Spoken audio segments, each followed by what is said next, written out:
على النبي يا أيها الذين آمنوا صلوا عليه وسلموا تسليما اللهم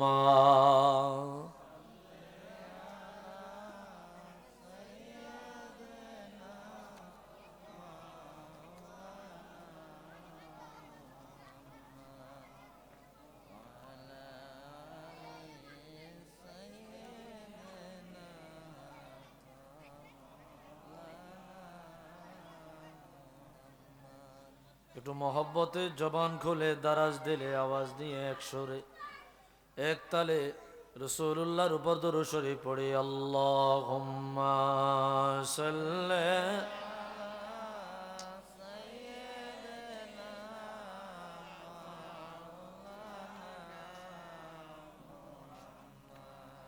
ওয়া আলা আলি সাইয়্যিদিনা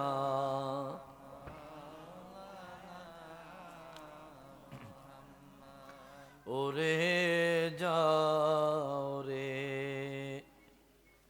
বাংলার গাওয়া উড়ে যাও রে মদিনায় আমাদের সালাম পৌঁছে দিও দয়াল নবীর পাক রওজায় আল্লাহুম্মা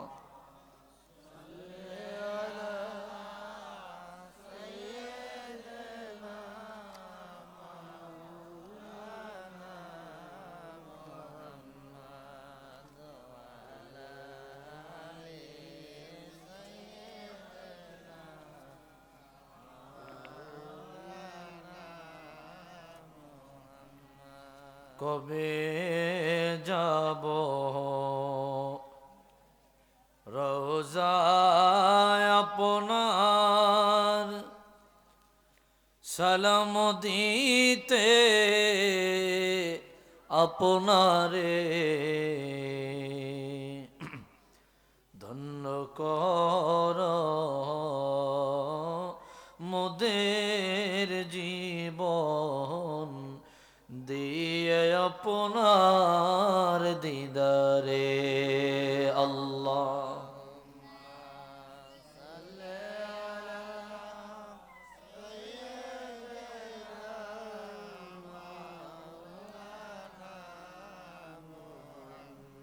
وعلى آل سيدنا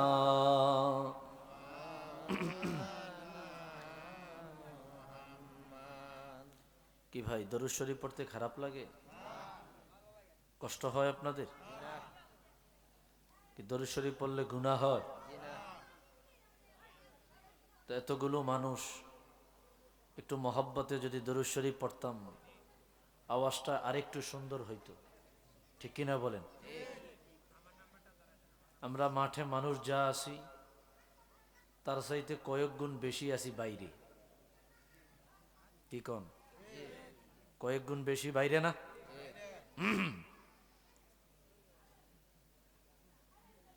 ভিতরে আমরা যারা আছি ওনারাও যদি একটু মহব্বতে দরুদ শরীফ পড়তাম, জবান খুলে দারাজ দিলে দরুদ শরীফের আওয়াজ দিতাম, তা আওয়াজটা আরেকটু সুন্দর হইতো। এখন আমার কাছে মনে হয়েছে যে একাই আমি মনে হয় মাঠে আছি, আর বাকিরা কেউ মাঠে নাই। কি দরুদ শরীফ পড়লে সওয়াব হয় না গুনাহ হয়? আমি মুকদ্দমান ভূমিকা স্বরূপ একটি হাদিস শরীফ উল্লেখ করছি। রাসূলুল্লাহ বলেন, ইন্না আউলান নাসি বি ইয়াউমাল কিয়ামাতি আকসারুহুম আলাইয়া সালাতান, কিয়ামতের ময়দানে আমার ওই উম্মত অতি নিকটে থাকবে যে উম্মত দুনিয়ায় আমার প্রতি বেশি বেশি দরুদ শরীফ পড়েছে।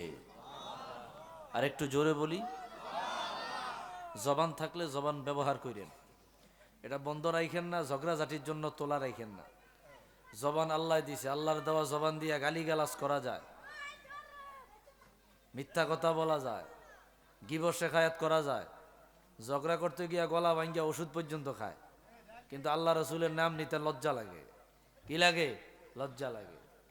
একটু মহাব্বতে বলি আল্লাহু আকবার। অপর এক হাদিসে রাসূলুল্লাহ বলেন, মান সাল্লা আলাইয়া ওয়াহিদা সাল্লাল্লাহু আলাইহি আশারা, যে ব্যক্তি আমার প্রতি একবার দরুদ শরীফ পড়বে ওই ব্যক্তির উপর আমার আল্লাহ 10টি রহমত নাজিল করবে। ওমান সাল্লা আলাইয়া মিআতান সাল্লাল্লাহু আলাইহি আলফা মাররাত, যে ব্যক্তি আমি রাসূলুল্লাহর প্রতি 100 বার দরুদ শরীফ পড়বে ওই ব্যক্তির উপর আমার আল্লাহ 1000টি রহমত নাজিল করবে। হাদিসের শেষে বলেন, ওমান সাল্লা আলাইয়া আলফা মাররাত লাম ইয়ামুত হাত্তা ইয়ারা মাকআদাহু মিনাল জান্নাহ, যে ব্যক্তি আমার প্রতি 1000 বার দরুদ শরীফ পড়বে ওই ব্যক্তি জান্নাতের কোন দালানে থাকবে, কোন প্রাসাদে থাকবে, কোন মহলে থাকবে, ওই জান্নাত, ওই ঘর, ওই প্রাসাদ দুনিয়ায় স্বপ্নে না দেখে মরবে না। সুবহানাল্লাহ। এ ভাই আপনার সাউন্ডটা মোটা করা যায় না? মোটা করেন। আর হালকা মনিটরগুলো সাউন্ড দেন আমারে ভাইরা আমার। তো একটু মহব্বতে জবান খুলে বাস দারাজ দিলে আওয়াজ দিয়ে সকলেই দরুদ শরীফ পড়ি আল্লাহুম্মা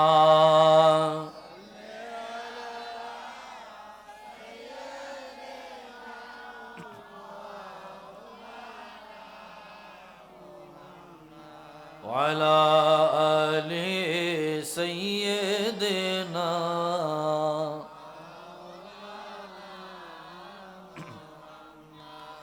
আর কত কাল কাঁদব গো আমরা তব দিকে তাকায়া, দেখা দাও গো দয়াল নবীজি, স্বপ্ন যোগে আসিয়া। আল্লাহ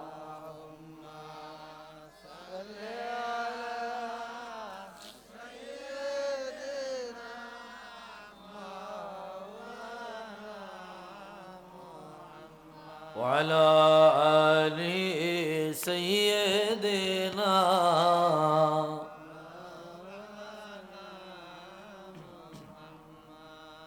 ওগো মদিনা ওয়ালা আমার কবে পাব তোমারে, ধন্য কর মোদের জীবন দিয়ে তোমার দিদারে। আল্লাহ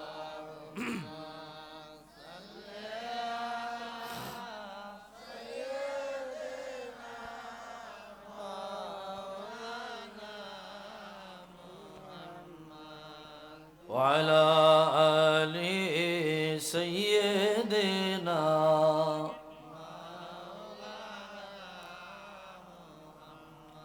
একটু জবান খুলে জিকির করে লা ইলাহা ইল্লাল্লাহ, লা ইলাহা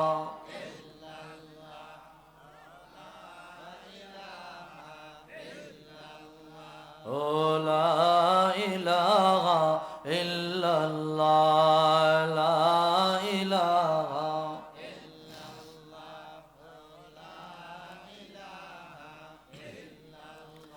আল্লাহ আল্লাহ আল্লাহু লা ইলাহা ইল্লাহ আল্লাহ আল্লাহ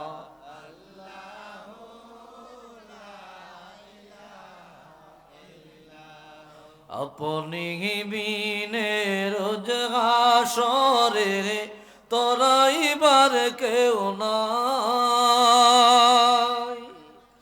দয়াল নবী আমরা গুনাহগার আপনার শাফাত চাই নবীজি আল্লাহ আল্লাহ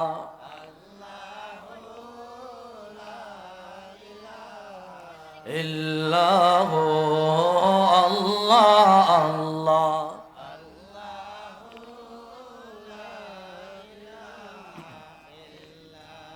লা ইলাহা ইল্লাল্লাহ মুহাম্মাদুর রাসূলুল্লাহ সাল্লাল্লাহু আলাইহি ওয়াসাল্লাম।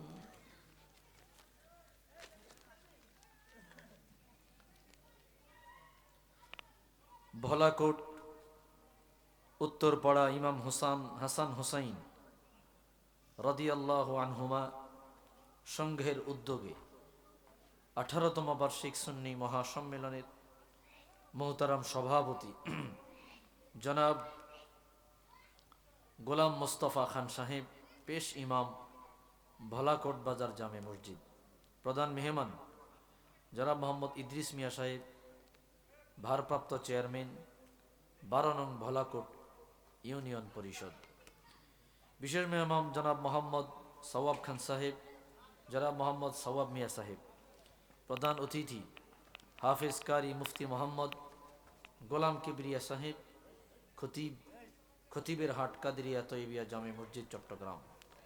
প্রধান বক্তা হজরত মাওলানা কাজী মোহাম্মদ আতাউর রহমান গিলমান সাহেব, সাধারণ সম্পাদক বাংলাদেশ আহলে সুন্নাত ওয়াল জামাত নাসিরনগর। আমন্ত্রিত ওলামাই কারাম, উপস্থিত মুরব্বিয়ান ইজাম, কলিজার টুকরা যুবক ভাইরা, ছোট্ট ছোট্ট খোকা মনিরা, পর্দার অন্তরালে আমার শ্রদ্ধেয়া সরলা অবলা মা ও বোনেরা, মহান আল্লাহ জাল্লা শানুহু আলিশান দরবারে সবটুকুন শুকরিয়া যে আল্লাহ অত্যন্ত দয়া করে মায়া করে আজিমুল বারাকাত আজকের এই মাহফিলে একত্রিত হয়ে দিনই কিছু আলোচনা করবার মতো, শুনবার মতো সুযোগটুকুন দান করেছেন। এজন্য সকলেই একবার উঁচু আওয়াজে অবনত চিত্তে দারাজ কণ্ঠে রব্বে করিমের আলিশান দরবারে কালিমাতুশ শুকুর আদায় করি। সকলেই জবান খুলে দারাজ দিলে আওয়াজ দিয়ে একবার পড়ি আলহামদুলিল্লাহ, আর একটু জোরে পড়ি আলহামদুলিল্লাহ। লক্ষ কোটি দরুদ আর সালাম আল্লাহর সৃষ্টির প্রধান আকর্ষণ, শামসুল হিদায়াত, বদরুদ্দুজা, নূরুল হুদা, হাবিবে খুদা, সৈয়দুল ওয়ারা, সৈয়দুল মুরসলিন, ইমামুল কিবলাতাইন, সৈয়দুল কওনাইন ওয়াস সাকলাইন, নবিয়ুল হারামাইন শরীফাইন, জাদ্দুল হাসনাইন, রাহাতুল আশিকিন, সৈয়দুল আরিফিন, শাফিউল মুজনিবিন, খাতামুন নবিয়্যিন ওয়াল মুরসালিন, রাহমাতুল লিল আলামিন, সৈয়দুল আতকিয়া, ইমামুল আসমিয়া, সাকিউল কাউসার, শাফিউল মাহশর, মদিনা কা তাজদার, আফতাব নবুয়ত, শাহিনশাহ রিসালত, হুজুরে আকরম, নূরে মুজাসসম, হাবিবুল্লাহ, খলিলুল্লাহ, নূরুল্লাহ, ওয়ালদে আদম সফিউল্লাহ, বিশারতে ঈসা রূহুল্লাহ, মুহাম্মদ ইবনু আব্দুল্লাহ ইবনে আব্দুল মুত্তালিব ইবনে হাশিম ইবনে আব্দে মান্নাফ। সকলেই জবান খুলে দারাজ দিলে আওয়াজ দিয়ে একবার পড়ি সাল্লাল্লাহু আলাইহি ওয়াসাল্লাম। আপনারা কি আমার কথা বুঝতেছেন ভাইরা আমার? আমি বেশি সময় কথা বলবো না, অল্প সময় কথা বলবো। আমি অনুরোধ করব যারা এদিক সেদিক ঘোরাফেরা করছেন সকলেই মাহফিল প্যান্ডেলে চলে আসুন। আমাকে একটি বিষয় দেওয়া হয়েছে, বিষয়টি যদিও একটু আগে জানানো হয়েছে, সেই সুবাদে ওইভাবে প্রস্তুতি নেওয়া নেই। তফাৎই আমি নির্ধারিত বিষয়ের উপরে আলোচনা করবার চেষ্টা করব। বিষয়টি হচ্ছে পিতা মাতার খেদমত। কি বলেন, গুরুত্বপূর্ণ একটা বিষয় না? এখানে যারা উপস্থিত আছেন খেয়াল করেন, খুব মনোযোগ। আপনারা কি চান সেটা আমি জানি না, বা কিছু কিছু জায়গায় দেখবেন কিছু আলোচক আছে আমাদের খুব সুন্দর জিকিরের তালে তালে বিভিন্ন সান্টান গাইতে পারে, আছে না? আমি আবার ওগুলা পারি না। তো যাই হোক, আমি সরাসরি মোকদ্দমা শেষ, মূল কথার মধ্যে ঢুকে গেছি। সমস্যা নাই তো? এখন আপনাদের এদিকে কি এটা তার আমি জানি না। আমি মূল কথার মধ্যে সরাসরি ঢুকে গেলাম, যাতে করে আমার 10 থেকে 12 মিনিটের মধ্যেই ভূমিকা শেষ, সময়টা আমাদের সাশ্রয়ী হইল। ঠিক কিনা বলেন? তো এটা হচ্ছে বিষয়টা হচ্ছে পিতা মাতার খেদমত। এখানে যারা উপস্থিত আছি, এমন কি কেউ বলতে পারবেন যে হুজুর আমি পিতা মাতা ছাড়া দুনিয়ায় এসেছি? আছে কেউ? কেউ যদি দাবি করে, তার দাবিটা সত্য না অসত্য? মনে করেন কেউ একজন দাবি করলো যে হুজুর আমি আব্বা আম্মা ছাড়া দুনিয়াতে এসেছি, বলেন কথাটা সত্য না অসত্য? লেকিন আব্বা আম্মা ছাড়াও দুনিয়ায় আসা যায়। বলে হুজুর পাগল টাগল হয়েছেন কিভাবে? তো আব্বা আম্মা ছাড়া দুনিয়ায় আগামীতে আর আসার সম্ভাবনা নাই, তবে পিছনে এসেছে। পিছনে এসেছে তিনি হচ্ছে হযরতে আদম আলাইহিস সালাম। সুবহানাল্লাহ বলেন। আদম আলাইহিস সালামের আব্বার নাম কি? আসেনি আব্বা? মার নাম কি? আছে? নাই। তো বাবা মা ছাড়া দুনিয়া এসে শুধু মা, বাবা নেই। শুধু মা, বাবা নেই। কেউ যদি দাবি করে হুজুর আমার কোনো বাবা নাই, আমি সরাসরি মায়ের থেকে আসছি, তারা কি আপনি ভালো চোখে দেখবেন, না তাৎক্ষণিক চোখটা অন্যদিকে চলে যাইব? যাবে না? যে কিরে কয় কি বাবা ছাড়া যেটা না, এটারে কি কয় আমাদের দেশ? ওয়ালাদুজ জেনা, জেনার সন্তান। ঠিক কিনা বলেন? তো সামনে এটা হওয়ার সম্ভাবনা নাই। কেউ যদি দাবি করে তাহলে গুরুত্বপূর্ণ বা অথেন্টিক এভিডেন্স তা বিশ্বাস করার সুযোগ নাই। কিন্তু পিছনে ঘটেছে, মা ছিল লেকিন বাবা নাই। হযরতে ঈসা রূহুল্লাহ। আল্লাহু আকবার। কথা বুঝতেছেন তো বাজান? ঈসা নবী বাবা ছাড়া দুনিয়ায় আসছে। বাইরারে আমার, বন্ধুরা রে আমার, গভীর মনোযোগ। আমার মুরব্বী বাবাজিরা, আদরের যুবক ভাইরা রে আমার, পর্দার অন্তরালের আমার মা বোনেরা, হাতে পায়ে ধরে বলে যায় আমি বেশি সময় নিব না। এই 2 শ্রেণীর মানুষ যাদের কথা আমি বললাম, তারা ছাড়া দুনিয়ায় যত মানুষ এসেছে, দুনিয়ায় যত মানুষ আসবে, প্রত্যেকটা ব্যক্তি বাবা এবং মায়ের মাধ্যমে দুনিয়ায় এসেছে। ঠিক কিনা বলেন? আর যেই ব্যক্তি দাবি করবে হুজুর আমি বাবা মায়ের মাধ্যমে দুনিয়ায় এসেছি, সে এটাও স্বীকার করা লাগবে তার মাধ্যমে তার বাবা মা কোনো না কোনো ভাবে যাররা পরিমাণ হলেও কষ্ট পেয়েছে। একটা হচ্ছে মজ্জাগত স্বভাবগত কষ্ট। মায়ের গর্ভে যখন ছিলেন, মায়ের গর্ভে থাকিয়া বিভিন্ন যন্ত্রণা দিয়া আমাকে আপনি আঘাত দিলেন, আর আপনার বরণ পোষণের দায়িত্ব নিতে গিয়া, আপনাকে সুন্দর মতো লালন পালন করতে গিয়া আপনার বাবা রাস্তায় রাস্তায় ঘোরাফেরা করেছে, কষ্ট করেছে, কাজ করেছে। সুতরাং যদি দাবি করেন হুজুর আমার বাবা মার মাধ্যমে আমি দুনিয়ায় এসেছি, তবে এটা মেনে নিতে বাধ্য আপনার দ্বারা আপনার বাবা মা কোনো না কোনো ভাবে কষ্ট পেয়েছে। কথা কন। এই বিষয়টা মাথায় রেখে আমার ভাইরা আমরা আলোচনা করব। আব্বা আম্মাকে কষ্ট দিয়া মানসিক কষ্ট হোক, শারীরিক কষ্ট হোক, অর্থনৈতিক কষ্ট হোক, যে কোনো মাধ্যমে কষ্ট দেওয়ার মাধ্যমে আমরা দুনিয়া এসেছি, দুনিয়ার আলো বাতাস দেখেছি, দুনিয়ার নাজ নিয়ামত পেয়েছি। মা আব্বাই আমাদেরকে যথাযোগ্য জায়গায় নিয়ে গেল, সম্মানজনক জায়গা দিয়া মানুষের মতো মানুষ বানায়া, মানুষের মতো মানুষ বানায়া, পড়ালেখা শিখায়া আমাদেরকে একেবারে সুন্দর একটা যোগ্যতার আসনে পৌঁছায়া দিয়া আব্বা আম্মা কষ্ট ভোগ করিয়া দুনিয়া থেকে বিদায় নিয়ে চলে গেল, অথবা বার্ধক্যে পড়ে গেল। মা বাবার কারণে আজকে এত বড় নিয়ামত, এত বড় অর্জন, এত বড় পাওয়া, যা কিছু পাওয়ার যোগ্যতা ছিল না তা কিছু আমরা পেয়ে গিয়েছি। এটা আব্বা আম্মার বদৌলতে, আব্বা আম্মার দোয়ার কারণে, আব্বা আম্মার কষ্টের কারণে, আব্বা আম্মার নেক নজরের কারণে।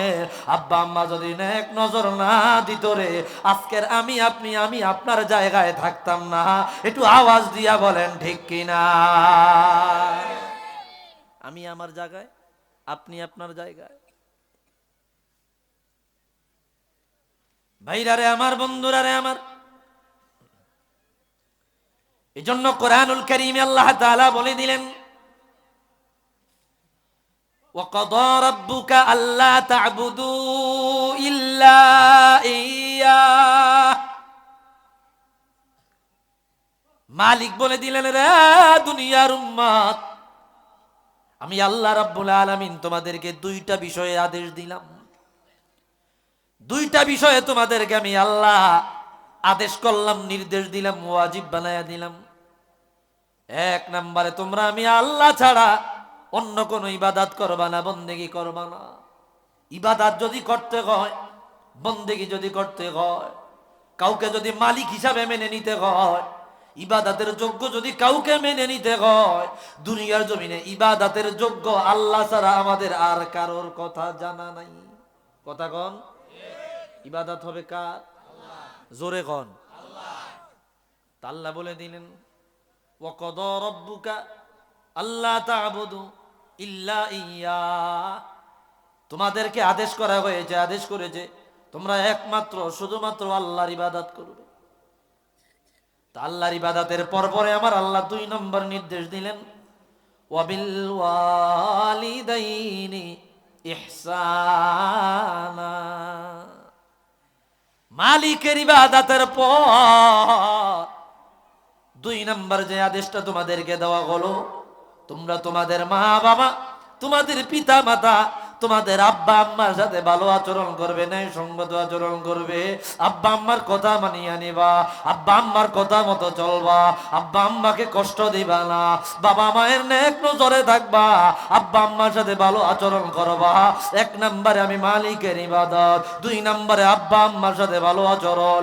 মালিকের ইবাদতের পরে যে আদেশটা জায়গা পাইলো, যেই বিষয়টা জায়গা পাইলো, যেই বিষয়টা মালিকের বندگির পরে জায়গা পাইলো, এটা অন্য কোনো বিষয় নয়, এটা মা বাবার সাথে ভালো আচরণের বিষয়। বিষয়টা কত দামি, বিষয়টা কত গুরুত্বপূর্ণ। যদি বেশি গুরুত্বপূর্ণ না হইতো, আল্লাহর ইবাদতের পরে এই বিষয়টা জায়গা পাইতো না। বিষয়টা দামি বিদায়, গুরুত্বপূর্ণ বিদায়, আল্লাহর ইবাদতের পরে আব্বা আম্মার খেদমতের বিষয়টা আমার আল্লাহ কোরআন কারীমে জায়গা দিলেন। একটু আওয়াজ দিয়া বলে আল্লাহু আকবার। এখন বলতে পারেন, হুজুর এটা এতটা গুরুত্বপূর্ণ বিষয় বলেছি। আপনি সাধারণ মাইন্ডে যদি চিন্তা করেন, আল্লাহর ইবাদতের পরই আরো তো কত গুরুত্বপূর্ণ বিষয় আছে, সেগুলো তো জায়গা দিতে পারতো, কি পারতেন কিনা? আল্লাহ তাআলা আল্লাহর ইবাদতের পরই অন্য কোন বিষয়গুলা কোরআন কারীমের আয়াতে ঢুকাইয়া দিতে পারতেন। আল্লাহ বলে দিল, রে বান্দা, আমি রবের ইবাদতের পরে আল্লাহর আসমানের নিচে জমিনের উপরে আব্বা আম্মার সাথে ভালো আচরণের চাইতে বড় কোনো ইবাদত, বড় কোনো বিষয়, বড় কোনো বندگی আমি আল্লাহর কাছে নাই। আল্লাহু আকবার। তাহলে এক নম্বরে ইবাদত হবে কার? আর দুই নম্বরে পিতা মাতার সাথে ভালো আচরণ। আল্লাহ এই কথাটার ব্যাখ্যা করলেন, ইম্মা ইয়াবলুগান্না ইনদাকাল কিবারা আহাদুহুমা আও কিলাহুমা ফালা তাকুল লাহুমা উফ। রব্বুল আলামিন ব্যাখ্যা করে দিলেন,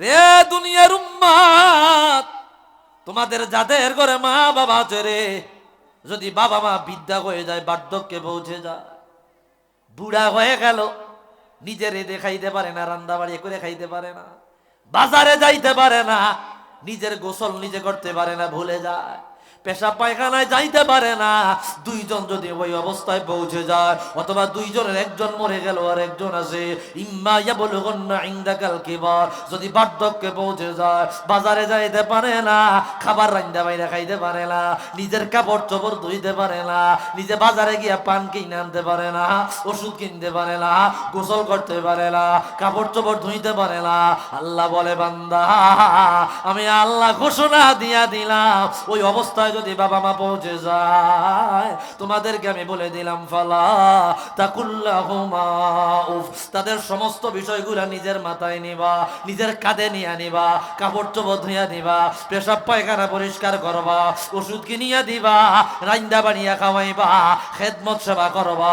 খবরদার খবরদার, এই সমস্ত দায়িত্ব পালন করতে গিয়া, কাপড় চোপড় ধুইতে গিয়া, পেশাব পায়খানা পরিষ্কার করতে গিয়া, ওষুধ কিনা দিতে গিয়া, রান্না বাইরা খাওয়াইতে গিয়া, উফ শব্দটা পর্যন্ত আব্বা আম্মার সাথে বলা যাবে না।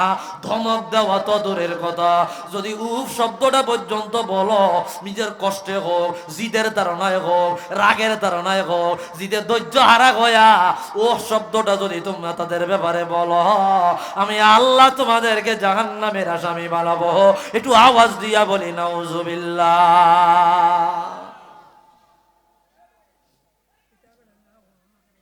ভাইরা রে আমার, বন্ধুরা রে, কষ্ট হইতেছে আপনাদের? বাইরে এই পোলাফাইন্ডি এত কথা কয় কেন? এই ভলান্টিয়ার কে আছে? বাচ্চাদেরকে কথা বলতে নিষেধ করেন। বাবা কথা বুঝতেছেন তো আল্লাহর রহমতে? তো আল্লাহ বলছে, ফালা তাকুল্লাহুমা উফ। উফ বুঝেননি? উফ আমরা কষ্ট পাইলে বলি না, দূর পারি না, ওহ ভাল লাগে না। এই যে শব্দটা কোরআন শরীফে আনছে, হামজা এবং ফা, উফ, মানে এই শব্দটা পর্যন্ত বলা যাবে না। কখন? আপনি খালি ইজমালি অনুবাদ করলে তো চলতো না, এটার একটা প্রেক্ষাপট আছে। আপনি মন চাইলে অনুবাদ করলেন না। আব্বা আম্মা যখন জুয়ান থাকে বলে যে তার তোমরা আমার কাপড় চোপড় ধুয়া দাও, বলে গোসল করে দাও, বলে তোমরা আমারে রাইন্দা বাইরিয়া খাওয়া, ওই কথা আব্বা আম্মা বলে না। তো প্রয়োজন হয় কখন? যখন বিদ্যা হয়ে যায়। তো বিদ্যা হয়ে গেলে কি আব্বা আম্মার খেদমতের বোঝাটা সন্তানের উপর বাড়ে না কমে? ওই বাড়তে গিয়া যদি তোমার শরীরে একটু জিদ আইয়ে, রাগ আইয়ে, কষ্ট আইয়ে, ওই সময়ে যদি তুমি উফ শব্দ বলো, তোমাকে জাহান্নামের আসামি বানাবো। আল্লাহু আকবার।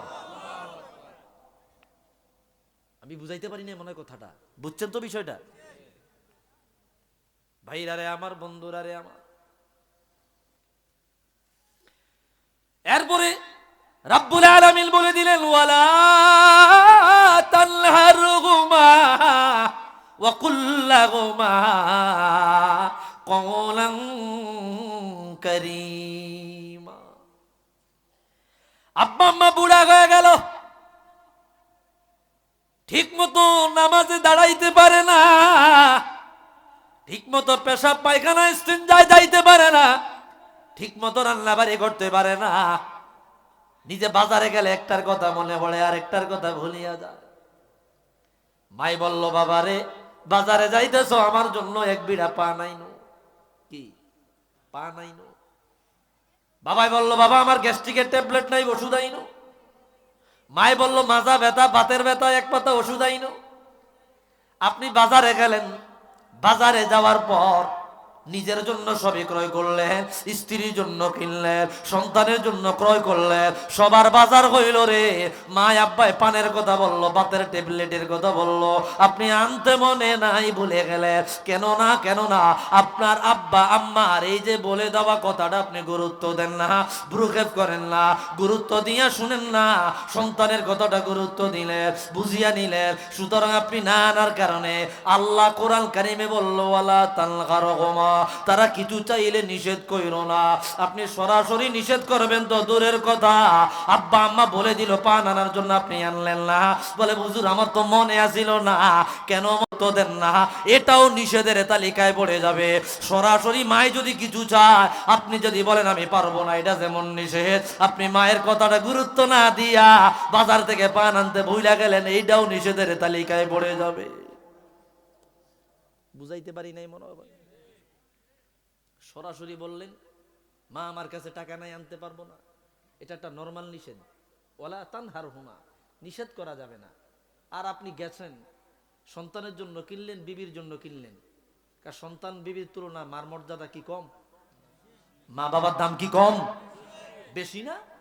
আপনার ওটা মনে নাই, তো মনে নাই কি? এটা তো হাদিস আছে, ইন্নাল্লাহা তাজাওয়াজা আলা উম্মতি আল খাতা ওয়ান নিসিয়ান।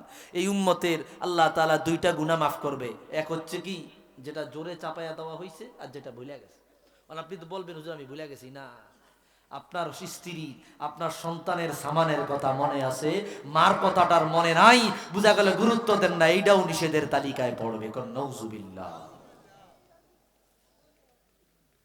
ভাইরা রে আমার, বন্ধুরা রে আমার, এরপরে আল্লাহ বলে দিলেন অকুল্লাহুমা কওলান কারীমা। আল্লাহ বলে দিলেন রে বান্দা, আব্বা আম্মার সাথে ধমক দিয়া কথা বলা যাবে না, আব্বা আম্মার সাথে বড় গলায় কথা বলা যাবে না, উঁচু আওয়াজে কথা বলা যাবে না, নিম্ন সুরে করল সুরে একেবারে সুন্দর আচরণ দিয়া সুন্দর শব্দে কথা বলবা, পেটকানি দিয়া উঠবা না, খেকের মাইরা উঠবা না, গলা আওয়াজ করবা না। মা একটা কথা বলছে, আব্বা একটা কথা বলছে, তুমি জোর করে কথাটা ফালাইয়া দিবে না। ওয়াকুল্লাহুমা, তাদের দুইজনের সাথে তুমি কথা বলবা কওলান কারীমা, নরম কথা বলবা, কোমল কথা বলবা, সুন্দর কথা বলবা। জোরে কথা বলা যাবে না, উঁচু আওয়াজে কথা বলা যাবে না, বড় আওয়াজে কথা বলা যাবে না, গেডিতেরামি করা যাবে না, একদিকে ডাকলে আরেক দিকে যাওয়া যাবে না। কথা বলতে হবে নরম কথা, কোমল কথা। আল্লাহু আকবার। এরপরে আল্লাহ বলতেছেন কি রে, আয়াতের শুরুতে খালি আল্লাহ নিজের ইবাদতের একখান আদেশ দিয়া দিছে, আনলা তা'বুদু ইল্লা ইয়া, ইবাদত হবে কার? তা আল্লাহ চাইলে কথা আনির ব্যাখ্যা করতে পারতো না? বুঝেননি আব্বা, বুঝেননি কথা? আল্লাহ চাইলে তার ইবাদত করে কথাটা নির ব্যাখ্যা করতে পারতো না? এখানে আল্লাহ নিজের ইবাদতের কথার ব্যাখ্যা না কইরা এরপরে যে আদেশটা আইছে ওই আদেশটার ব্যাখ্যা করলেন সুলসিরা ব্যাখ্যা। আল্লাহু আকবার। বুঝতেছেন তো কথাটা? তাহলে বুঝা গেল বিষয়টাকে আল্লাহ এত দাম দিছে, এত গুরুত্ব দিছে, ইবাদতের কথা খালি সামান্য আইন না, এরপর আব্বা আম্মার খেদমতের কথাটারে গুরুত্ব সহকারে ব্যাখ্যা কইরা বললেন। আল্লাহু আকবার। এরপরে আল্লাহ বললেন ওয়াখফিদ লাহুমা জানাহাদ যুল্লি মিনার রাহমাতি ওয়া কুর রাব্বিরহামহুমা কামা রাব্বায়ানি সগীরা। মিলছে নি আয়াত? এরপরে আল্লাহ বললেন বান্দা, যাদের ঘরে মা বাবা বেঁচে আছে রে, আব্বা মা বেঁচে আছে, বার্ধক্যে পৌঁছে গেছে, নিজে কাপড় চোপড় ধুইতে পারে না, নিজের কাজ নিজে করতে পারে না, এক জায়গা থেকে আরেক জায়গায় যাইতে পারে না, মাথায় ব্যথা চলে এসেছে, হাতের মধ্যে লাঠি চলে আসছে, চোখের মধ্যে চশমা দিয়ে লাইছে, চোখে দেখে না, পাওয়ার নাই, পাওয়ার নাই, ভালো জিনিস খাইতে মন চায় না, অল্প কয়টা খায়, অল্প কয়টা খায়, ভাত খাইতে মনে চায় না, একটু ফলের রস খাইতে মন চায়, একটু আঙ্গুরের রস খাইতে মনে চায়, একটু আপেলের রস খাইতে মনে চায়, কেননা মুখে আর রুচি নাই, পেটের ভিতরে সব নষ্ট হয়ে গেছে, পচে গেছে, আব্বা আম্মা এমন পর্যায়ে চলে গেছে। আল্লাহ এর পরে এই পর্যায়ে এমন প্রয়োজন দরকার, এমন সেবা দরকার, এমন সেবা দরকার, যখন নিজের কাম নিজে কিছুই করতে পারে না, তোমরা তোমাদের দুইটা দয়ার হাত, দুইটা দয়ার হাত ওয়াকফিদ লাহুমা জানাহাদ যুল, তোমাদের বাহুগুলা, তোমাদের ডানাগুলা তোমার বাবা মার খেদমতের জন্য তাদের কদমে বিছায়া দাও। আল্লাহু আকবার।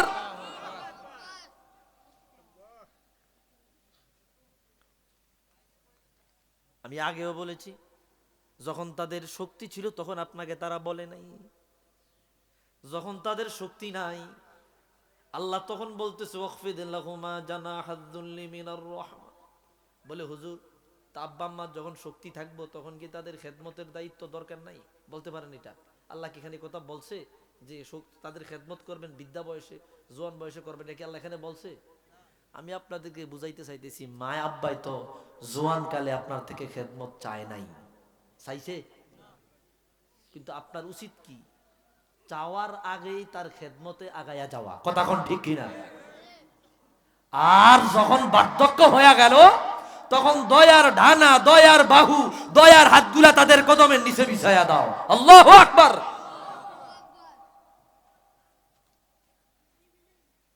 এতটুকু হইল দুনিয়ার অবস্থা। এরপরে আল্লাহ বলে দেয়, বান্দা তোমার টাকা ছিল না, তোমার পয়সা ছিল না, তোমার মা বাবা বেঁচে ছিল, বার্ধক্য পৌঁছে গেল, ওষুধ খাওয়াইতে পারো না, ট্যাবলেট কিনে দিতে পারো না, ভালো ডাক্তার দেখাইতে পারো না।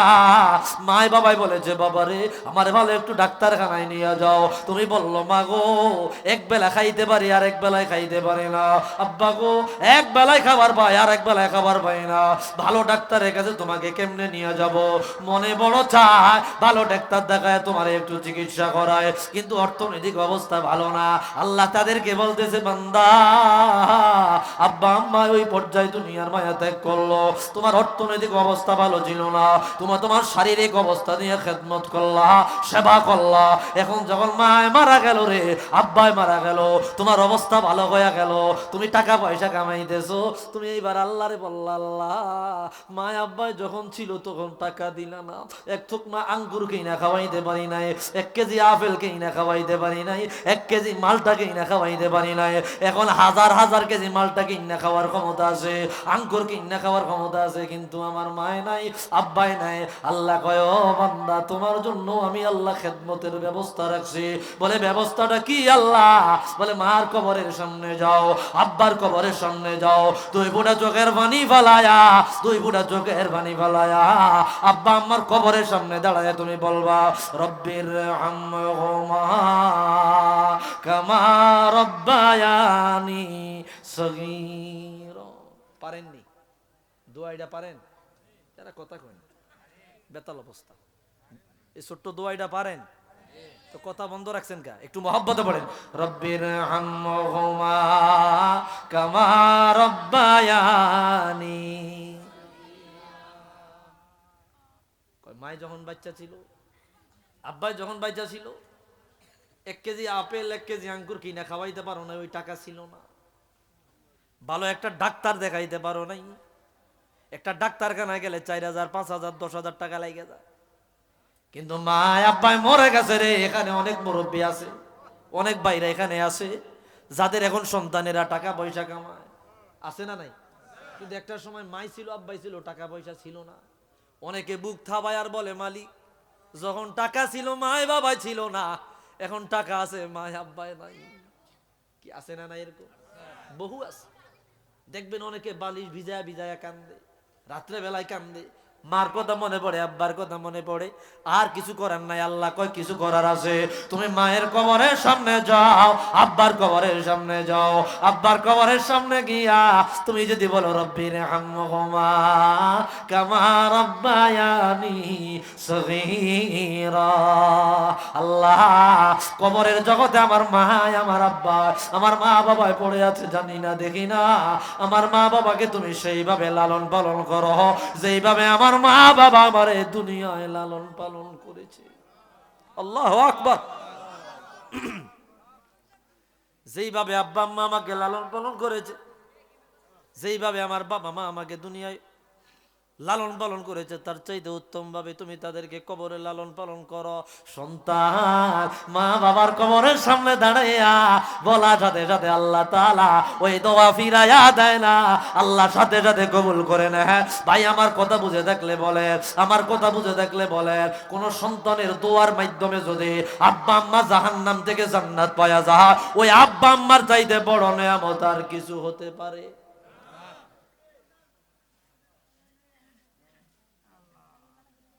জন্য হাদিসে পাকে বললেন, ইদা মাতাল ইনসানু ইনকাতা আমালুহু ইল্লা মিন সালাস, ওয়ালাদুন সালিহুন আল্লাযী ইয়াদউ লাহু আও ইলমুন ইউনতাফাউ বিহি আও সাদাকাতুন জারিয়া। আল্লাহ তাআলার হাবিব বলে দিলেন, মানুষ যখন মারা যায় তিনটা আমলের দরজা আমার আল্লাহ রাখিয়া দেয়। সব আমলের দরজা বন্ধ হয়ে যায়, একটা আমার আমলের দরজা। আল্লাহ বলে, ও দুনিয়ার উম্মত, ও দুনিয়ার উম্মত, তোমরা যারা মারা যাইবা, নেক সন্তান যদি দুনিয়ায় রাইখা যাও, ভালো সন্তান যদি দুনিয়ায় রাইখা যাও, এই নেক সন্তান যদি বলে, আল্লাহ গো আমার আব্বাকে ক্ষমা করে দাও, আমার আম্মাকে মাফ করে দাও, আল্লাহ বলে নেক সন্তানের দোয়া করার সাথে সাথে আব্বা আম্মাকে আল্লাহ মাফ করিয়া জান্নাতি বানায় দেয়। ওই আব্বা আম্মা কত দামি, ওই আব্বা আম্মা কত দামি, ওই আব্বা আম্মা কত ভাগ্যবান যে আব্বা আম্মা জাহান্নামী ছিল, সন্তানের দোয়ার মাধ্যমে জান্নাত পাওয়া গেল। আল্লাহু আকবার। তো একটা সন্তানের কাছ থেকে মা বাবা যত কিছু পায় তার চাইতে বড় পাওয়া হচ্ছে এটা, যে নেক সন্তান দোয়া করছে, মারে আব্বারে আল্লাহ জান্নাত দিয়ে দিছে। তো এই কথা কি বলছে আল্লাহ? দুনিয়ার খেদমতের পরে যারা দুনিয়ার খেদমত করতে পারো নাই, তো কবরে যাওয়ার পরে সিস্টেম আছে কি, রব্বির হামহুমা কামা রব্বায়ানি সগীরা। আমার কথা কি বুঝতেছেন আপনারা ভাই? মা ছাড়া দুনিয়ায়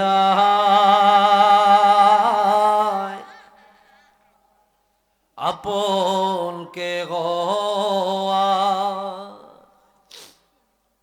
হয় না কখনো, হয় না। মনে আইছে, কইতাম নি, এটা মায়ের গজল, হঠাৎ মনে পড়ছে। মা ছাড়া দুনিয়ায় আপন কে হয় না কখনো, হয় না। সীমাহীন বেদনায় বুক ভরা যাতনা, মার মতো কেউ পাশে রয় না, মার মতো কেউ পাশে রয় না। কি কথা কন? সত্যনি বাবা, সত্যনি। আমি আমার উদাহরণ দেই, গজলটা গামু, যাদের মা নাই আব্বা নাই একটু চোখে পানি ফালাইয়া কান্দেন, আল্লাহর কাছে বইলেন, আল্লাহ আব্বা আমার কোনো সেবা দিতে পারি নাই, তবে জান্নাতের বাগানে বইসা একটু মাল্লাই আব্বাল্লাই দোয়া করছি, আল্লাহ তুমি আমার মায়েরে ভালো রাখো, আমার আব্বারে তুমি ভালো রাখো। কিছু দিতে পারি নাই, মায় আব্বায় চলে গেছে বহু আগে, মায়েরে আব্বারে তুমি ভালো রাখো।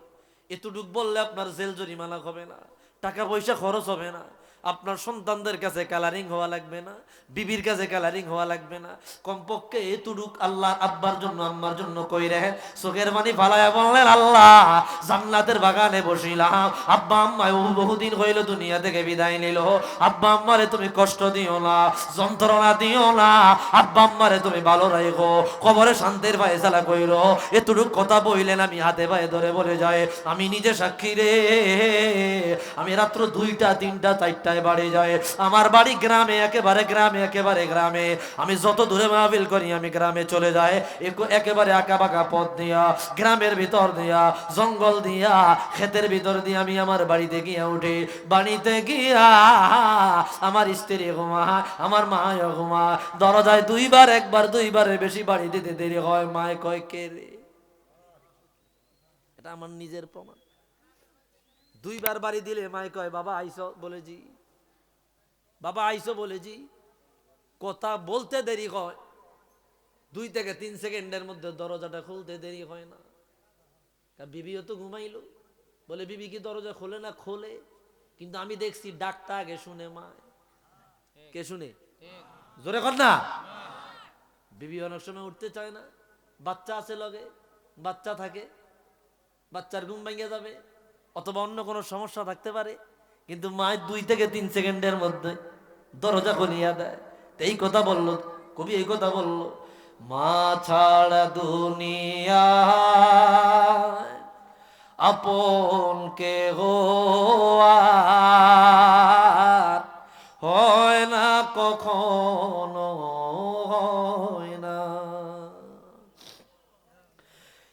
সীমাহীন বেদনায় বুক ভরা যাতনায়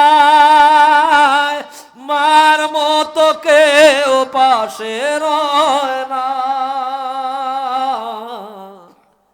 মার মতো কেউ পাশে রয় না। শুধু মুরব্বী যারা আছে, মা তো গেছে অনেক আগে, আব্বা গেছে অনেক আগে, তাদেরকে একটু অন্তরটারে লাড়া দিয়া দেই যদি মনে একটু মায়ের আব্বার কথা মনে পড়ে। দুঃখ সুখে অনুভূতি গুলো স্বার্থের রঙে বদলায় প্রতিদিন, মায়ের ভালোবাসা স্নেহ মমতার ভাষা বদলায় না তো কোনো দিন, ঠিক কিনা? দুঃখ সুখে অনুভূতি গুলো স্বার্থের রঙে বদলায় প্রতিদিন, মায়ের ভালোবাসা স্নেহ মমতার ভাষা বদলায় না তো কোনো দিন।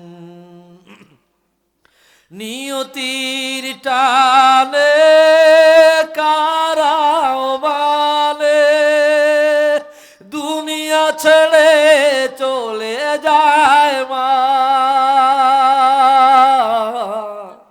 দুনিয়া ছেড়ে চলে যায় মা, মা ছাড়া দুনিয়ায় আপন কে হয় না কখনো, হয় না, ঠিক কিনা বলেন? ধন সম্মান হারালে জীবনে হয়তো ফিরে পাওয়া যায় যে আবার, মায়ের মতো এত মহামহিমান্বিত নাম তো ফিরে আসে না আর। হৃদয়ের বাঁধনে রক্তের টানে উপমায় মন হয় না, উপমায় মন হয় না, মা ছাড়া দুনিয়ায় আপন কে হয় না কখনো, হয় না। একটু আওয়াজ দিয়া বলেন ঠিক কিনা? ভাইরা রে আমার, মায়ের ভালোবাসা বাবার ভালোবাসা এগুলা হঠাৎ করে যাদের মা নাই বাবা নাই তারা বুঝে, হঠাৎ করে মনে পড়লে সহ্য করা যায় না। কেননা এখন অনেক নিয়ামত খাই, অনেক কিছু খাই, মা আব্বাই চোখে দেখে না, এটা মাথায় আসলে আর ভালো লাগে না। কথা কোন ঠিক কিনা? ভাইরা রে আমার, বন্ধুরা রে আমার, আব্বা আম্মার খেদমতের কারণে আল্লাহর বান্দা বান্দি জান্নাতের মেহমান হবে, কোনো সন্দেহ নাই। মা বাবার সাথে বেয়াদবি করার কারণে আল্লাহর বান্দা বান্দি জাহান্নামের আসামি হয়ে যাবে। যেমন হাদিসে পাকে আসছে, রাসূলুল্লাহ সাল্লাল্লাহু আলাইহি ওয়াসাল্লাম রমজান মাসে সাইদাল মিম্বার ফাকালা আমিন সালাসা মাররাত, হুজুর মিম্বারে দাঁড়ালেন, সিঁড়ির মধ্যে উঠতে লাগলেন, প্রথম মিম্বারে দাঁড়ালেন, জোরে জোরে হুজুর বললেন আমিন, দ্বিতীয় মিম্বারে দাঁড়ালেন, জোরে জোরে বললেন আমিন, তৃতীয় মিম্বারে দাঁড়ালেন, জোরে জোরে বললেন আমিন। সাহাবায়ে কেরাম বলল, নবী গো, তিনবার আমিন বলার কারণ কি? আমিন শব্দের অর্থ আল্লাহ তুমি কবুল করো। হুজুর বলল, রে সাহাবীরা, আমি যখন মিম্বারে দাঁড়াই আতানি জিবরিল, জিবরিল আমিন আমার কাছে আসলো, আসিয়া বলল, ইয়া রাসূলুল্লাহ, ইয়া হাবিবাল্লাহ, যে ব্যক্তি রমজান মাস পাইল, নিজের গুনাহ মাফ করাইতে পারলো না, ওই ব্যক্তি ধ্বংস হয়ে যাক। আমি বললাম আমি। 2 নাম্বার, যেই ব্যক্তি আমি রাসূলুল্লাহর নাম শুনলো, আমি রাসূলুল্লাহর প্রতি দরুদ পড়লো না, ওই ব্যক্তি ধ্বংস হয়ে যাক। আমি বললাম আমি। 3 নাম্বার, সিঁড়িতে যখন দাঁড়াইলাম, জিবরিল আমিন বলল, নবী গো, যেই ব্যক্তি মা বাবা পাইলো অথবা বাবা মার একজনকে পাইলো রে, তাদের খেদমত করিয়া সেবা করিয়া জান্নাত কামাই করতে পারলো না, ওই ব্যক্তিও ধ্বংস হইয়া যাক। আল্লাহর নবী বলে, আমি বললাম আমি। বুঝা গেল আব্বা আম্মা পাইলো, মনে কষ্ট দিল, মনে কষ্ট নিয়ে মা আব্বাই মারা গেল, মা বাবার থেকে মাপ নেওয়াইতে পারলো না। আব্বা আম্মা যদি মনে ব্যথা রাখে রে, আপনি যত বড় হাজি হয়ে যান, যত বড় গাজী হয়ে যান, যত বড় আলেম হয়ে যান, যত বড় দানবীর হয়ে যান, আব্বা আম্মার কষ্টের কারণে আপনার ভাগ্যে জান্নাত জুটবে না। একটু আওয়াজ দিয়া বলেন ঠিক কিনা?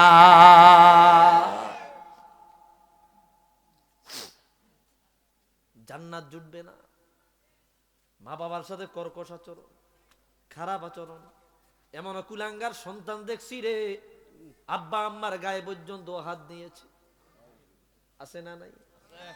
মায়ের গায়ে বাবার গায়ে হাত দিয়েছে। মা বাবা শত অন্যায়কারী হলেও, শত অপরাধী হলেও, শত অপরাধী হলেও আব্বা আম্মার মুখে মুখ তর্ক করা যাবে না।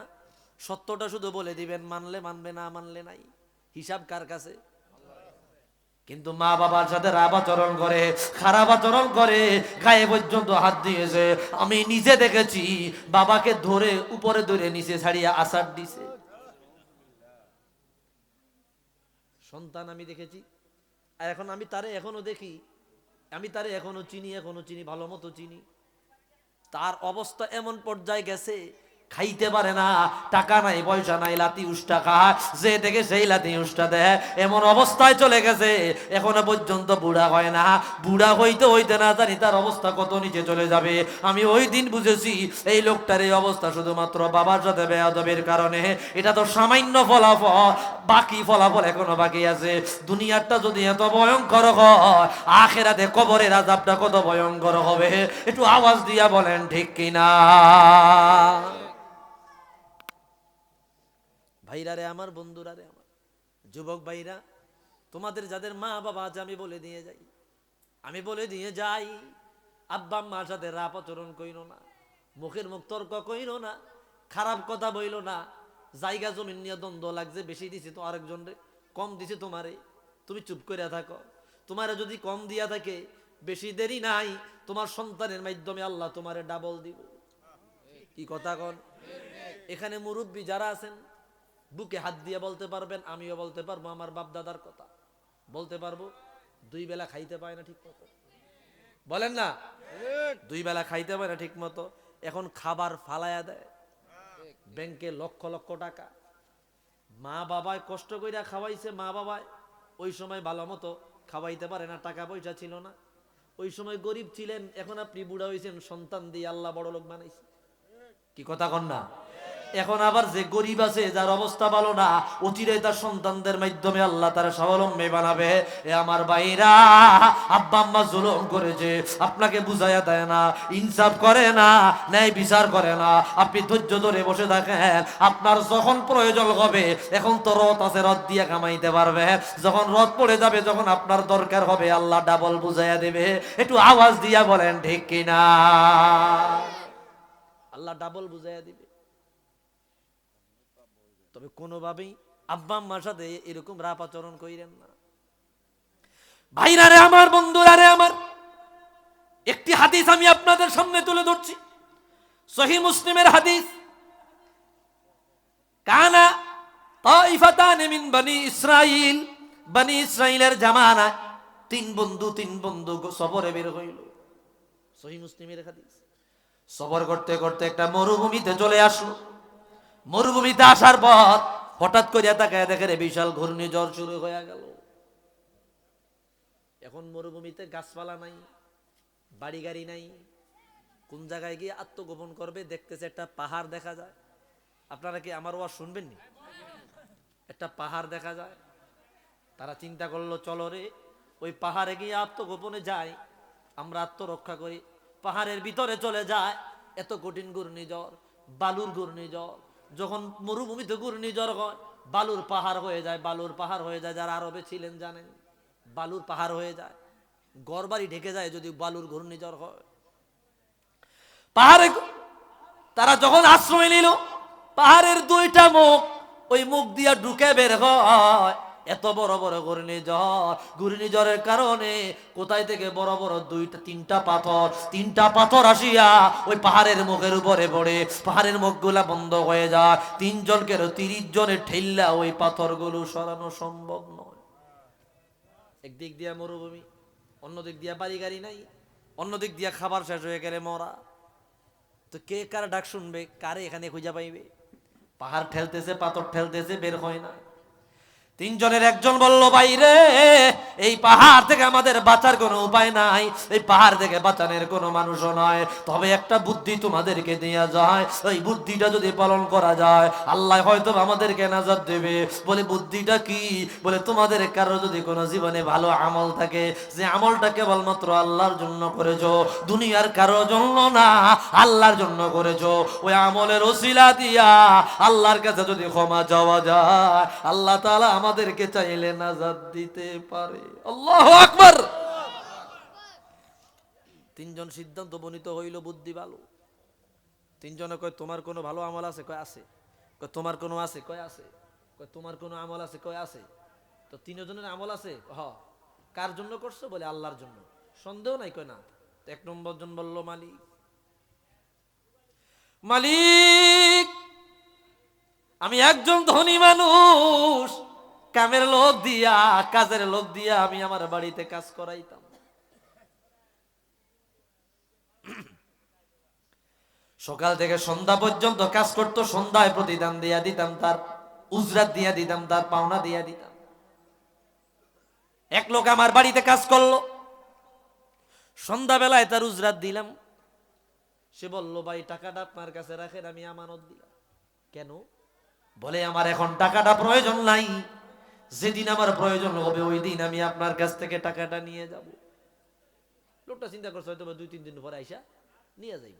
ওই পাহাড়ের ভিতরে থেকে বলতেছে মুনাজাত, আল্লাহ 2 দিন হয়ে গেল, লোকটা আসে না। 2 মাস হয়ে গেল, লোকটা আসে না। 3 মাস হয়ে গেল, লোকটা আসে না। 3 বছর হয়ে গেল, লোকটা আসে না। বছরের পর বছর চলে যাইতে লাগলো। আমি টাকাটা ওইভাবে না রাখিয়া ব্যবসায় খাটাইলাম, বকরি কিনলাম, বকরি আপনার পাল হয়ে গেল, ছাগল কিনলাম, ছাগলের পাল হয়ে গেল, কিছু বিক্রি কইরা ঘোড়া কিনলাম, ঘোড়ার পাল হয়ে গেল, এরপরে গরু কিনলাম, গরুর পাল হয়ে গেল, বকরি, ভেড়া, ঘোড়া, গরু। আল্লাহু আকবার। আগের যুগের মানুষ তো 60 বছর বাঁচত না, 2000 বছর, 1500 বছর। বুঝেন নাই কথাটা আপনারা? মালিক, বহু বছর পর একটা লোক আমার কাছে আইলো, আইসা বললো, ভাই রে, আমি তোমার কাছে কিছু আমানত রেখে গিয়েছি, তুমি আমার আমানত দিয়া দাও। বলে তুমি কে? বলে আমি একদিন তোমার কাছে কাজ করেছিলাম, আমি তোমার কাছে ভাড়া নেই নাই, প্রতিদান নেই নাই, আমি আমানত রেখে গিয়েছি, আমার টাকাটার বড় প্রয়োজন দিয়া দাও। লোকটা বলে, মালিক, আমি বলেছি ওই যে যত ভেড়া দেখা যায় এটা তোমার আমানত, যত ছাগল দেখা যায় এটা তোমার আমানত, ওই যে যত গরু দেখা যায়, ওই যে যত ঘোড়া দেখা যায়, এগুলো তোমার আমানত, তুমি নিয়ে আমারে মুক্ত করো। লোকটা বললো, আতাস্তাহজিবি, তুমি কি আমার সাথে মজা করো? বলে কেন? বলে একদিনের কাজের টাকা কয় টাকা হইতে পারে? আপনাদের দেশে কাম করেন, একদিনে হাজিরা কত? 1000ই ধরেন না, 1000 দিয়া কি ছাগল একটা হাইবেন নি? জোরে কোন, একটা ছাগল 1000 টিয়া দিয়া পাইতো না। তো একদিনের যদি কোনো কাজের টাকা হয়ে থাকে তো একটা ছাগলের দাম এত বুঝি আমার উজরাত। বলে না রে, তো কেন এত হইল? বলে তুমি তোমার অর্থটা নেও না, আমি আল্লাহকে ভয় করিয়া তোমার টাকাটারে ব্যবসায় খাটাইছি, ব্যবসায় খাটায়া হাজার হাজার ছাগল হয়ে গেল, হাজার হাজার দুম্বা হয়ে গেল, হাজার গরু হয়ে গেল, হাজার ঘোড়া হয়ে গেল, এগুলা নিয়া আমারে বিদায় দাও, আমারে মুক্তি দাও। আমি আল্লাহর কাছে দোয়া করেছি, আল্লাহ গো, যতদিন না আমার বুঝাইয়া না দেব ততদিন তুমি আমার আমার মৃত্যু দিও না। আল্লাহুম্মা ইন্নী ফাআলতু যালিকা ইবতিগা ওয়াজহিক ফাফাররিজ আন্না মিন গাদিহিস সাগরা। পাহাড়ের ভিতরে তাকিয়ে বলল, আল্লাহ এই আমলটা যদি তোমার জন্যই করে থাকি, তোমার সন্তুষ্টির জন্য করে থাকে, আজকের এই আমলের উসিলা পাহাড়ের মুখ থেকে প্রস্তর খণ্ড সরায় আমাদের মুক্তি দিয়া দেয়। এ কথা বলার সাথে সাথে পাং বাজারের সাথে সাথে একটি পাথর অটোমেটিক দূরে সরে যা। একটু আওয়াজ দিয়া বলি আল্লাহু আকবার।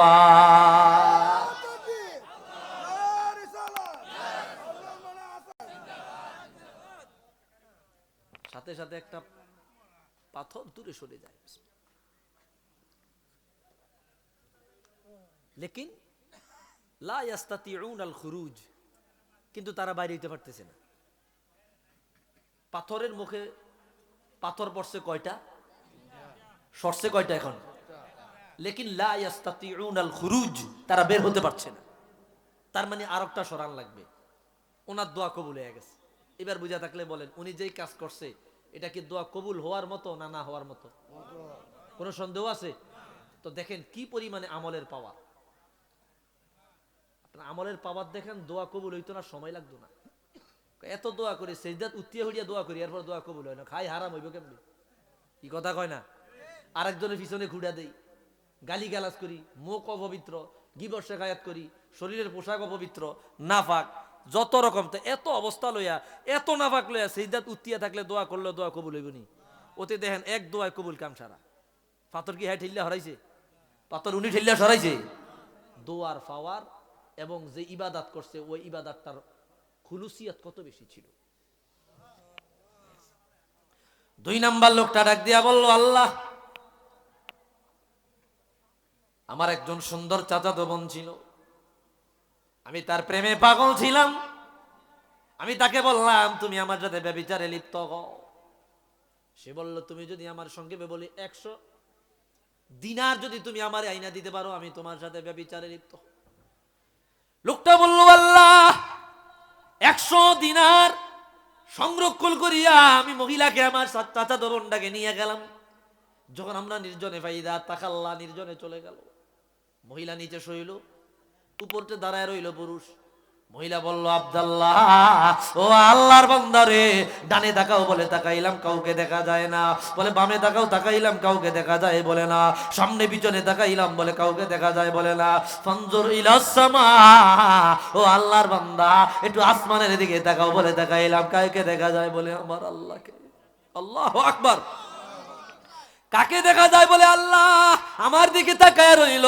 মহিলা ডাক দিয়া বললো, ইয়া আব্দুল্লাহ ইত্তাকিল্লাহ, তুমি আল্লাহকে ভয় করো। লোকটা ডাক দিয়া কয়, আল্লাহ গো, জীবনে বহু ওয়াজ নসিহত শুনেছি, বহু কথা শুনেছি, আল্লাহ তোমার ভয় তৈরি হয় না। জিনা ব্যভিচার যেখানে মানুষ অ্যাডজাস্ট হয়ে গেলে জিনা ব্যভিচার দিকে ফিরে আসা সম্ভব না। এত কঠিন একটা জিনিস, ওই পর্যায়ে নারী পুরুষ যখন চলে যায় ওই পর্যায় থেকে আসা স্বাভাবিকভাবে সম্ভব হয় না। এটা নবীদের কাজ, নবীদের দ্বারা সম্ভব। ইউসুফ নবী 7টা তালা ভাঙ্গা বের হয়ে গেল, জুলাইকার ফাঁদে পা দেন, এটা নবীদের কাজ। নবীরা পারে সাধারণ মানুষের মাধ্যমে এত বড় কঠিন পরীক্ষায় পাশ করে একেবারে অসম্ভব। লোকটা ডাক দিয়া বলল, আল্লাহ, মেয়েটা যখন বলল আল্লাহর বান্দা তুমি আল্লাহকে ভয় করো, সাথে সাথে আমার অন্তরে তোমার ভয় তৈরি হয়ে গেল। আমি 100 দিনার পালায়া দিয়া দৌড়াইয়া চলে আসলাম। আমি যদি তোমার ভয়ে ব্যভিচার থেকে নিরাপদে থাকি, বাঁচিয়া থাকি, ফাইন ফাআলতু যালিকা ইবতিগা ওয়াজহিক ফাফররিজ আন্না মিন গাদিহিস সাখরা। আল্লাহ এই পাহাড় থেকে প্রস্তর খণ্ড সরায় আমাদের মুক্তি দিয়া দেয়। এই কথা বলার সাথে সাথে আরেকটা পাথর পাহাড়ের মুখ থেকে দূরে সরে যায়। আওয়াজ দিয়া বলি আল্লাহু আকবার। লেকিন লা ইয়াস্তাতিউন আল খুরুজ, তারা বাইরে হইতে পারে না। আছে কয়টা? এইবার আসেন আসল কথা, যেটা আল্লাহ এত বড় হাদিস টান দিলাম। 3 নাম্বার জান বলল মালিক, ইন্নালিয়া বাওয়ানে শাইখানে কাবীরান, আমাকে এমন একটা বিষয় দিয়েছেন, বিষয়টা একেবারে দরদ মাখা। এই বিষয়গুলো বাংলা কথা গোছায় অনেক কথা বলা যায়, কান্দানো যায়, কিন্তু কোরআন হাদিস থেকে কিছু কথা না বললে বিষয়গুলার মেইন বিষয়গুলা বুঝবেন না। কি কথা কন না? ইন্নালি আবাওয়ানে শাইখানে কাবীরান, আল্লাহ, আমার বাড়িতে দুইজন বৃদ্ধ পিতামাতা ছিল, এক ঘরে তারা থাকতো, আরেক ঘরে আব্বা আম্মাই থাকতো। আমি প্রতিদিন খাবার আনিয়া আগে আব্বা আম্মারে দিতাম, তারা খাইতো, অবশিষ্টটা আমার আমার স্ত্রী আমি সন্তানেরা খাইতাম। একদিন ঘরে খাবার নাই, রাত্র হয়ে গেল, খাবার নাই, না খাইয়া তারা ঘুমাইয়া যাবে। আমি বাড়ির থেকে বের হইয়া গেলাম, খাবার তালাশে বের হইয়া গেলাম। আমার সন্তান ক্ষুধার যন্ত্রণায় চিৎকার করে, আমার স্ত্রী ক্ষুধার যন্ত্রণায় কাতরা, আমার আব্বা আম্মা খাবার চাইতে চাইতে একেবারে ঘুমায়া গেল। খাবার পাইলাম, আনতে আনতে রাত্র হয়ে গেল। এইভাবে গ্লাসের মধ্যে দুধ নিলাম, খাবার নিয়া আব্বা আম্মার কদমের সামনে দাঁড়াইয়া রইলাম। ওই ঘর থেকে আমার বিবি ডাকে, আগে আমার সন্তানটারে খাওয়াইয়া যাও, আমাকে খাওয়াইয়া যাও, আমাদের ক্ষুধার যন্ত্রণা। বলে না। কেন আসবা না? বলে মা আব্বাই জাগবে, তারা খাইবে, তারপরে যাব। জোরে বলি আল্লাহু আকবার। তো তুমি জাগাও, খাও না জাগামু না, কেন জাগাইবা না?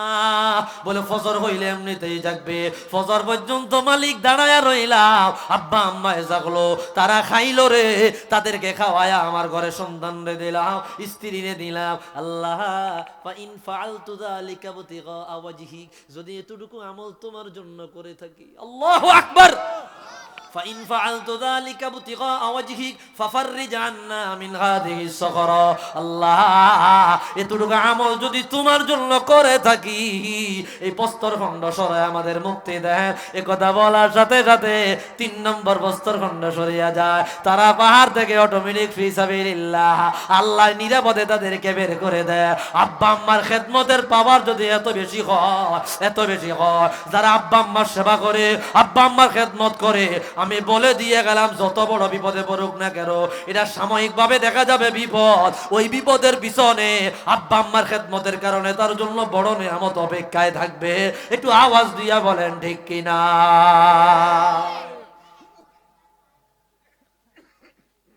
সাহাবী আয়েশা বলল, হুজুর, মান আবাররু, মান আবাররা, আমার কাছে ভালো আচরণ পাওয়ার হকদার কে? রসুল কয়, উম্মুক, তোমার মায়। বলেন না কে? মায়। বলে হুজুর এরপরে? বলে তোমার মায়। বলে হুজুর এরপরে? বলে তোমার মায়। কয়বার কইছে? 4 নাম্বার। বলে হুজুর এরপরে? কয় তোমার বাবা। সুবহানাল্লাহ কোন না? 4 নম্বরে বাবার কথা আনছেন। আচ্ছা, এরপরে হাদিস দেখেন, রিদর রব্বি ফি রিদল ওয়ালিদাইন ওয়া সাখাতুর রব্বি ফি সাখাতিল ওয়ালিদাইন। আব্বা আম্মার রাজিতে আল্লাহ রাজি হইয়া যায়, আব্বা আম্মার গোসায় আল্লাহ গোসা হইয়া যায়। যেই সন্তানের প্রতি মা বাবা রাজি, ওই সন্তানের প্রতি মালিক রাজি। যে সন্তানের প্রতি মা বাবা রাগ, ওই সন্তানের প্রতি স্বয়ং আরশের রব রাগ। আরশের রব যদি কারোর উপরে রাগ হইয়া যায়, ওই ব্যক্তির দুনিয়াও ধ্বংস, আখিরাতও ধ্বংস। দুনিয়াও বরবাদ, আখিরাতও বরবাদ। সাময়িক ভাবে দেখা যাবে সে আনন্দে আছে, আসলে আনন্দে নাই, আনন্দে নাই। এমন বিপদে পড়বে, এমন মুসিবতে পড়বে, এমন বেয়াজ্জতি হবে, হয়তো আপনি দেখবেন না, কিন্তু সে নিজে বুঝবে এটা মনে হয় আব্বা আম্মার বেয়াদবির কারণে। একটু আওয়াজ দিয়া বলেন ঠিক কিনা? ও যুবক ভাই, আদরের যুবক ভাইরা, মুরব্বী যারা আছেন, আপনাদের তো অনেকের মা বাবা নাই, এখন আপনারাই বাবা মা। যুবক যারা আসলে আমি সহ আমরা যারা আছি, আমার পর্দার অন্তরালের মা বোনেরাও আছে, বাড়িতে মা বোনেরাও শুনতেছে আলোচনা। এই জন্য সুন্দর একটা বিষয় আমি কথাগুলা বলতেছি। মা আছে, মা আছে রে, মার কাছে যান, হাতে চুমা দেন, পায়ে চুমা দেন। মায়ের কদমে যদি কেউ চুমা দেয়, আল্লাহর জান্নাতের ফিলারে চুমা দেওয়া হয়ে যায়। মায়ের পায়ে চুমা দেন, মায়ের হাতে চুমা দেন, কপালে চুমা দেন। যাদের মায় আব্বার ঠুনঠুন্না বুড়া হয়ে গেছে, বুড়ি, কিছু বুড়া মানুষ দেখবেন খুব ভাল লাগে, আছে না নাই? শয়তানি করতে ভাল লাগে, মজা করতে ভাল লাগে। ওই মা বাবার সাথে একটু দুষ্টামি করেন, একটু সময় দেন, কাপড় চোপড় গুলো একটু ধুইয়া দেন, ইস্তারি করিয়া দেন, মাথায় তেল দিয়া দেন, মাথাটা একটু সুন্দর মতো বেনি করিয়া দেন, আব্বার মাথাটা একটু মাসেজ করিয়া দেন।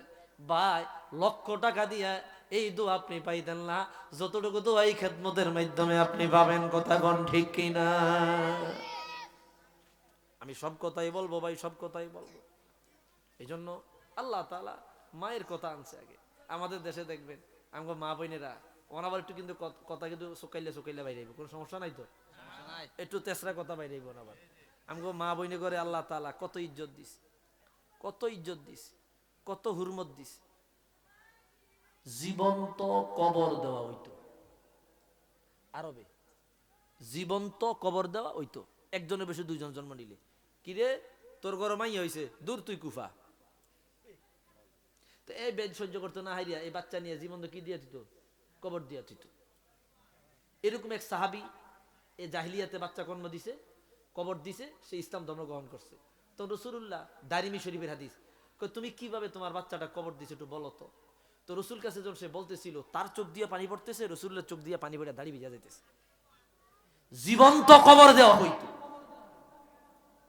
মা বোনদেরকে বান্দি দাসী মনে করা হইতো, ভোগ্য সামগ্রী মনে করা হইতো। যেই ভোগ্য সামগ্রী বর্তমান আধুনিক যুগ, বর্তমান বিজ্ঞানের যুগে নারীদেরকে খোলামেলা সুন্দর মতো চাকরি দিবে, বাকরি দিবে, উচ্চ পর্যায়ে নিয়ে যাবে, স্বাধীনতা দিবে, এই স্বাধীনতার কথা বইলা তাদেরকে আবার সে আদি যুগের দাস দাসীর কাতারে নিয়ে যাইতেছে। কথা কোন ঠিক কিনা? কিন্তু এরা বুঝে না, এরা তো কইতেছে আমি ঘরেতে সারা পাইছি, আমি স্বাধীন। বিমান বালায় বিমানে চাকরি করে আমগো অনেক বোনেরা আছে না নাই, আমাদের কি করে, টিস্যু দেয়, টয়লেট পেপার দেয়, খাবার আগে দিতেছে, বাথরুম পর্যন্ত সাফ করে, এটা নাকি তাদের কাছে স্বাধীনতা। আর আমগো বিবিরা ঘরে আমগো একটু খেদমত করে, এটা নাকি স্বামীর গোলামি। আধুনিকতা আমাদেরকে শিখায়। নাউজুবিল্লাহ কোন। ইসলাম নারীর মর্যাদা কোথায় দিছে আমি বুঝাইয়া দিয়া যাই ভাই। আমি সেদিক যাচ্ছি না, ওইসব আলোচনা করলে এখানে অনেকের মাথা ঘুরে, আমি সেদিক যাচ্ছি না। রসুল্লাহ বিদায় হজের ভাষণে কয়েকবার দাসীর কথা আনছেন, মা বাবার কথা আনছেন, দাসীর কথা আনছেন, মায়ের কথা আনছেন, আল্লাহু আকবার বলি, বিবির কথা আনছেন। দাসীও মহিলা, মায়ও মহিলা, বিবিও মহিলা, তো হুজুর পুরুষের কথা কই? হুজুর পুরুষের কথা কই? কি দাসী পুরুষ না মহিলা? মা পুরুষ না মহিলা? বিবি পুরুষ না মহিলা? বিদায় হজের ভাষণে তোমরা বিবিদের ব্যাপারে সতর্ক, যা খাইবা তা খাওয়াইবা, কষ্ট দিও না। দাসীদের ব্যাপারে সতর্ক, মায়ের সেবা। হুজুর মহিলাদেরকে এমন ভাবে তুলে দিয়া গেছেন, মা মহিলা জাতি তাদের কদমের নিচে আল্লাহর জান্নাতের ফয়সালা, জান্নাতের ঘোষণা দিয়া গেলেন। আল্লাহু আকবার। বলছেন মায়ের পায়ে চুমা দিলে জান্নাতের চৌকাটে চুমা দেওয়া হয়ে যাবে। মা জাতি, নারী জাতির সম্মান আল্লাহ দিয়া গেলেন। যেখানে মক্কার কোরাইশেরা, কাফেরেরা, মুশরিকেরা, আরবেরা মা বোনদেরকে ভোগ্য সামগ্রী মনে করত, রসুল সেখানে মায়ের পায়ের নিচে সন্তানের বেহেশতের ঘোষণা দিয়া গেলেন। সুবহান। কি মর্যাদা আমার মা বোনদেরকে আল্লাহ দিছে। কোরআন পড়ে না, জানে না। ওই দিনকে দেখলাম এক নাস্তিক টাইপের এক মহিলা বলতেছে যে কোরআন শরীফে মা বোনদের উত্তরাধিকারী সম্পদ, বাবার পিতৃ সম্পদ, এই জুলুম করছে আব্বার সম্পদের। নাউজুবিল্লাহ। খেয়াল কইরেন, খেয়াল কইরেন।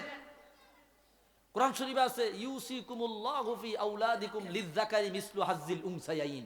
বাবাই মারা গেলে বাবার রেখে যাওয়া সম্পদ, খেয়াল করেন, বাবাই মারা গেলে বাবার রেখে যাওয়া সম্পদ 3 ভাগ হবে। সন্তান থাকলে ছেলে পাবে 1 ভাগ, 2 ভাগ, মেয়ে পাবে কয় ভাগ? এটা সমান সমান দিতে হারলো না। তারা বলতেছে তাদের এটা খেয়াল করেন। আল্লাহ রাব্বুল আলামিন ছেলেদের আয়ের কোনো খাত, ছেলেদের আয়ের কোনো খাত দেয় নাই, শুধু বাবার রেখে দেওয়া সম্পদের থেকে 2 ভাগ। আর আল্লাহ তাআলা মেয়েদের ব্যয়ের কোনো খাত রাখে নাই, তবে আয়ের খাত রাখছেন একাধিক ভাগ। বাবার থেকে পাইছে 1 ভাগ। কয় ভাগ?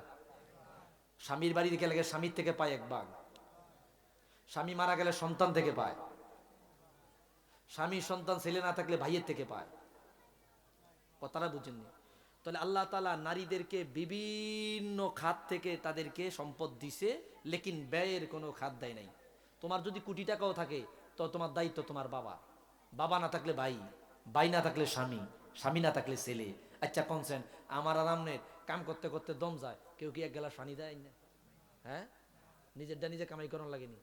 মারেও দেখতে হয়, আব্বারেও দেখতে হয়, বউরেও দেখতে হয়, ফোলা ফাইনে দেখতে হয়। বাহেতে যে 2 ভাগ ভাইছি, ওই 2 ভাগ দিয়েও নিজের গাড়িতে জরিমান।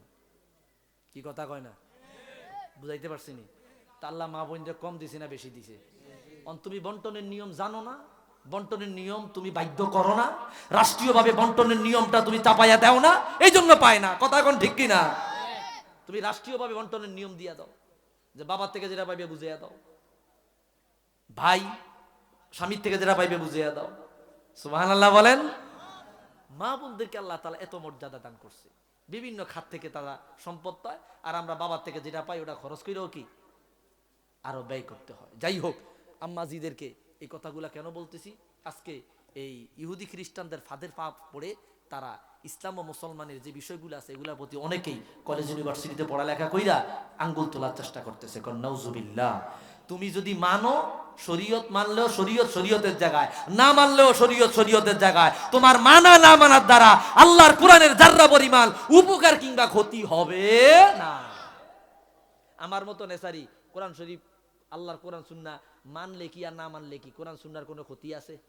কোনো লাভ আছে? লাভ লস যা সবকার আমারই। কথা কোন ঠিক কিনা? যাই হোক, এই জন্য এই বিষয়টা আসতে বইলা দিলাম। যুবক ভাইয়েরা আমার অনেকেই বিবাহ শাদী করছেন, আছে না নাই? বিবাহ শাদী করছেন, ঘরে বউ আনছেন, বিবি আনছেন। তো ঘরে যখন বউ আসে, ঘরে আবার মা বাবা আছে, শ্বশুর শাশুড়ি, এই তখন একটা ফেস লাগিয়া যায়। লাগেনি? অনেক ঘরে একটা ফেস লাগিয়া যায়। আমি আপনাদেরকে খুব সুন্দর একটা সমাধান দিয়ে যাব, খুব সুন্দর একটা কথা আপনাদেরকে বলে দেওয়ার চেষ্টা করুন। এগুলা নিয়ে ঘরে ঘরে ঝামেলা, ঘরে ঘরে ঝামেলা, ঘরে ঘরে সমস্যা। এমন সমস্যা হইতে হইতে ছাড়াছাড়ি পর্যন্ত হয়ে যায়, ডিভোর্স পর্যন্ত হয়ে যায়, রক্তারক্তি, হানাহানি, গুনাগুনি, মামলা মোকদ্দমা করতে করতে ছেলেরও জীবন শেষ, মেয়েরও জীবন শেষ। কথা কোন ঠিক কিনা? ভাইরারে আমার, বন্ধুরারে আমার, যুবক ভাইদেরকে বিশেষ করে বলবো, বিবাহ এটা রাসূলুল্লাহর সুন্নাত। এমন একজন মহিলা, এমন একজন মেয়ে বিবাহ করেন যার মাধ্যমে আপনার ঘরে নেয়ামত আসবে। নেয়ামত। আপনি বেনামাজি, বেপরদা, শরীয়ত বিরোধী কাজ করে, ইসলামের প্রতি দরদ নাই, কোরআনের প্রতি দরদ নাই, আছে বিভিন্ন ফাহেসা কাজের দরদ, এমন মহিলা যদি করে আনেন, আপনার উন্নতি নাই, অবনতি ছাড়া গতি নাই। কথা কোন ঠিক কিনা? অন ঘরে ফলাবেন বউ আনে টিকটকার। কি আনে? টিকটকার। বুঝেননি আপনারা? হ্যাঁ, কথা বুঝেন না মানে আপনারা? মোবাইলে টিকটক করে। কি করে? এই টিকটক কইরা ভাইরাল হয়। কি হয়? মানে এই টিকটকার ঘরে ধইরা লই আইয়ে। তো এই মহিলা ঘরে ধইরা লই আইছে, এই মহিলা রানবো কতক্ষণ? যে ফোলাফাইন হইছে, ফোলাফাইনটা কোরআন শরীফ পড়াইবে কখন? কখন সরে পড়াইবে কখন? এ সারাক্ষণ মোবাইলে টিকটক লইয়া ব্যস্ত থাকে। এই এখান থেকে দাঙ্গা হাঙ্গা ঝগড়া বিবাদ শুরু হয়। কথা কোন ঠিক কিনা? ভাইরারে আমার, যদি একজন আদর্শবান মা, আল্লাহর কোরআনের পাগল, কোরআনের প্রতি দরদ আছে এমন একজন মেয়ে যদি বিবাহ করেন, আমি বলে দিয়ে গেলাম, বলে হুজুর, এখন আর বড় পীর আব্দুল কাদের জিলানী জন্ম নেয় না, খাজা মাইনুদ্দিন চিশতি জন্ম নেয় না, বাহাউদ্দিন নকশবন্দি জন্ম নেয় না, মুজাদ্দেদে আল-ফেসানি জন্ম নেয় না। বলে কেন নেয় না জানোনি? বলে ওনাদের মায়ের মতো মা দুনিয়ায় পাওয়া যায় না, বাবার মতো বাবা দুনিয়া পাওয়া যায় না, এই জন্য এত বড় বড় বলি আল্লাহরা আর দুনিয়ায় আসে না। একটু আওয়াজ দিয়া বলেন ঠিক কিনা? ফজর নামাজ পড়ে না, জোহর নামাজ পড়ে না, আসর পড়ে না, কোরআন শরীফ পড়ে না, বিড়ি খায়, সিগারেট খায়, তাস খেলে, জুয়া খেলে, মিথ্যা কথা বলে, বেপরদায় চলে, কোরআন শরীফ পড়ে না। দোয়া করে, আল্লাহ আমার ফোলারে তুমি হাফেজ বানায়। দোয়া করে কি আল্লাহ ফোলারে কি বানায়? মানে এটা হাফেজ হইব? কথা এটা হাফেজ হইব? আব্বা আম্মা তাসি সন্তানের গায়ে লাগে।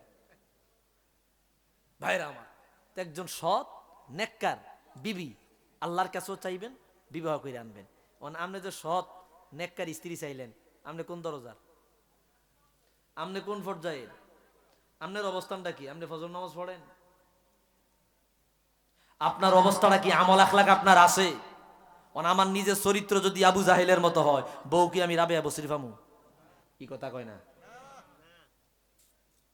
নিজে যদি ভালো হই, নিজে যদি সঠিক হই, আল্লাহর কাছে যদি দোয়া করি, আল্লাহ তাআলা একটা ভালো বউ দিবে, যে বিবির মাধ্যমে আমার ঘরে আমার মা বাবা নিয়ে শান্তিতে থাকতে পারবো। কথা কন ঠিক কিনা?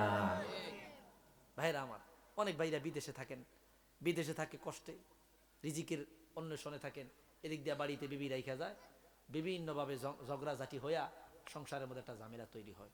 আমি একান্ত অনুরোধ করবো যুবক ভাই যারা আছেন, আপনি আপনার আব্বা আম্মাকে বুঝিয়ে দিবেন।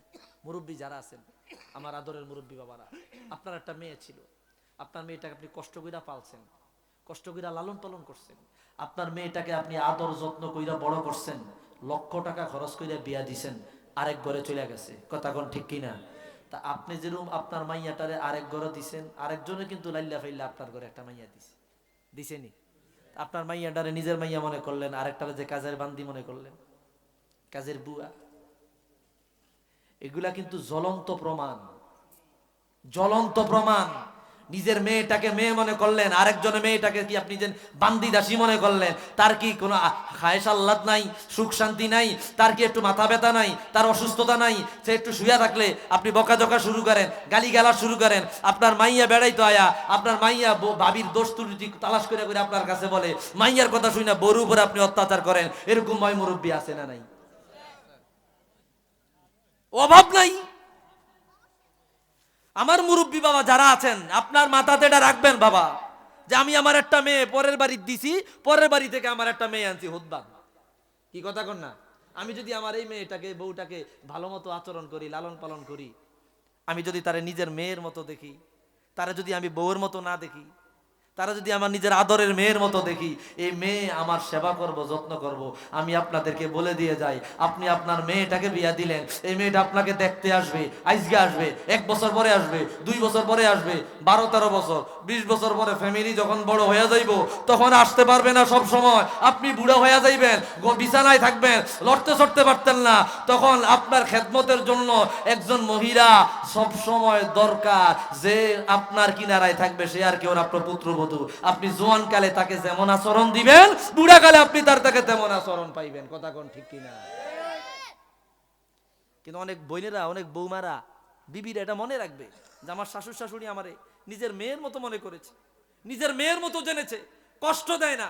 হ্যাঁ, একটা আছে সংসারে, হাড়ি বাতিল একসাথে থাকলে বাড়ি খাই, টুকটাক ঝামেলা থাকতেই পারে, কিন্তু বিবেকবান বুদ্ধিওয়ালা যারা আছে, একটা মেয়ে মনে করবে আমার শ্বশুর আমার শাশুড়ি আমার নিজের মেয়ের মতো জানছে, আমি তার বিদ্যাকালে বয়সকালে তার সেবার ত্রুটি রাখবো না।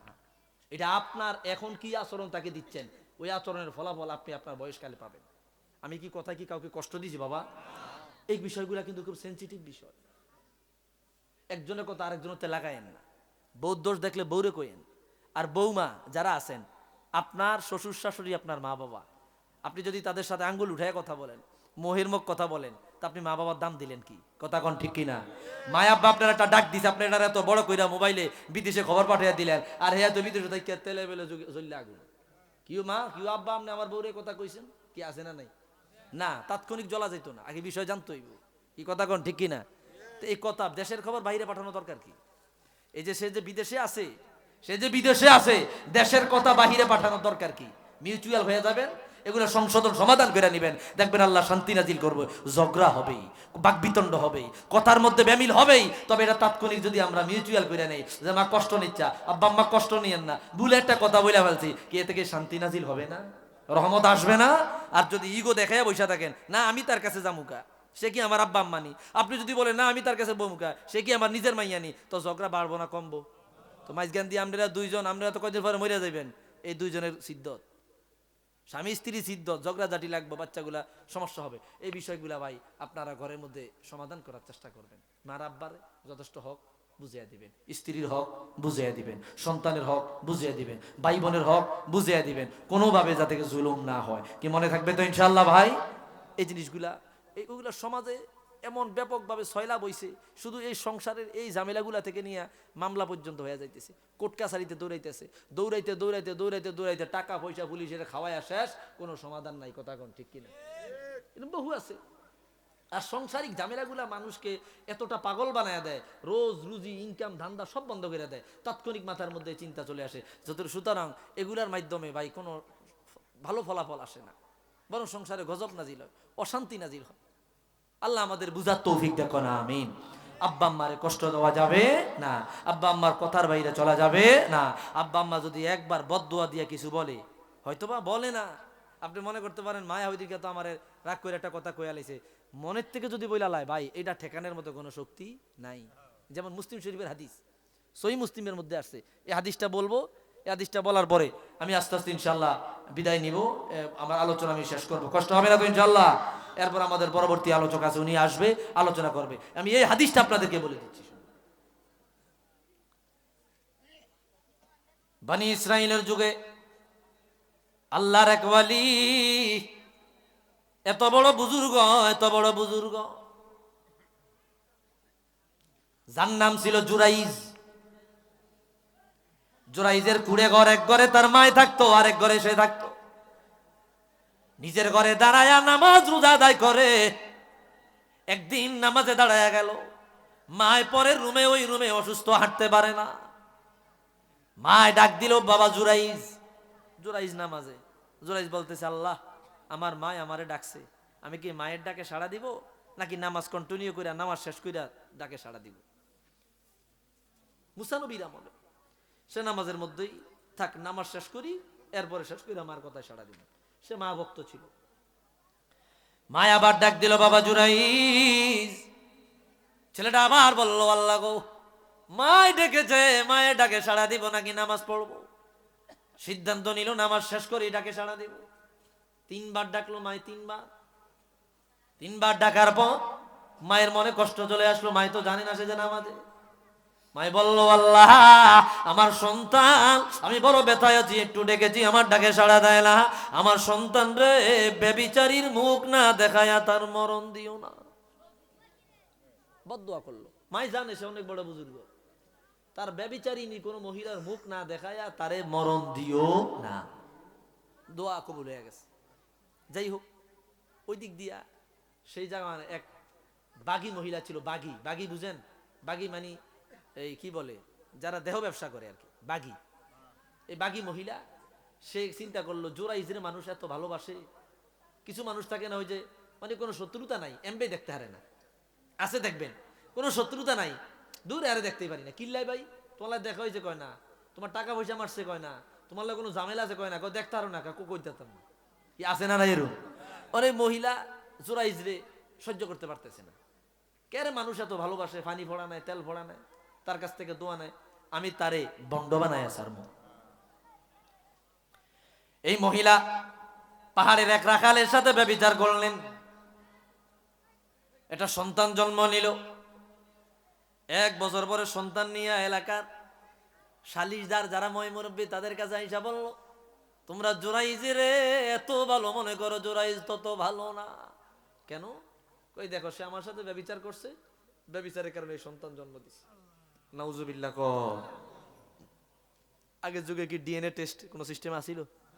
ওর মহিলা দাবি করছে, সবাই তো, কেউ যদি হুট করে একটা দাবি করে এই ব্যাপারে আয়া, মানুষ তো যারা আছে এর মধ্যে 99, আমাদের দেশে বুঝেন না, অ্যাক্সিডেন্ট হইলে দোষ কার এটা দেখতো না, আগে ফিডা কি আছে না নাই, এ ভাঙ্গা কারিগরি ভাঙ্গা টাঙ্গা পরে কইবে কি হয়েছে, পরে কইবে কি হয়েছে, তো দোষ কার এটা দেখতো না। আমাদের দেশে তো আছে কিরকম, কেউ যদি এরকম দাবি করে, কই দেখছেন নি কাণ্ডটা কত বড় খারাপ, কত বড় ইতর দরজার যে এই কাজটা করছে, আসলে কি সেই কাজটা করছে না না করছে এটার একটা ওই অনুসন্ধানের দরকার ছিল না। অন এলাকার মানুষ এই কথা শুন না, লাডি সোডা নিয়া জোরাইজার ঘর বাড়ি ভাঙ্গা ফিডায়া আরামারা করে লাইছে। কি রে তোমরা আমরা ফিডাও কিনলে, তুই কোনো কথাই করছে কেন? তুমি আমগর লাগে দরবেশ সাজ, তুমি এই যে ব্যভিচার করে সন্তান জন্ম দিছ। কই কই যে মহিলা, আচ্ছা ঠিক আছে, তাইলে তোমরা দাঁড়াও, আমার 2 মিনিট সময় দাও, এরপরে ফিডাইও। উনি ভিতরে গেলেন, 2 রাকাত নামাজ পড়লেন। নামাজ পড়ার পরে সামনে আসলেন, যেই সন্তানটা জন্ম দিছে সন্তানটা নিয়ে আস। সহি মুসলিমের হাদিস, সহি মুসলিম শরীফের হাদিস। সন্তানটা সামনে আনা হলো। জোরাইজ কিনারায় গিয়া বললেন, ইয়া আব্দাল্লাহ, রে আল্লাহর বান্দা, তুমি এত হাজার হাজার মানুষের সামনে বলে দাও তোমার বাবার নাম কি? আল্লাহু আকবার। অন বেকে আকইরা চাইছে, কি রে জোরাইজ কি পাগল হইল নাই? দুধের বাচ্চা, দুধের বাচ্চা। এই কথা বলার সাথে সাথে দুধের বাচ্চা বাগী মহিলার কোলে, সে বলতেছ, আমার বাবা অমুক পাহাড়ের রাখাল। আল্লাহু আকবার। আমার বাবা অমুক পাহাড়ের রাখাল। এখন এই বাচ্চার জবান দিয়া কথা সবাই আশ্চর্য হয়ে গেল। আমাদের দেশে যদি কোনো বাচ্চা এরকম স্পষ্ট কথা বলে, এটা একটা আজীব বিষয় না? পৃথিবীতে চারজন বাচ্চা নবজাতক মায়ের গর্ভে থেকে পড়িয়া কথা বলছে। তার মধ্যে একজনকে এই জোরাইজের এই সাক্ষীদাতা। 2 নাম্বার ঈসা রুহুল্লাহ। 2 নাম্বার কে?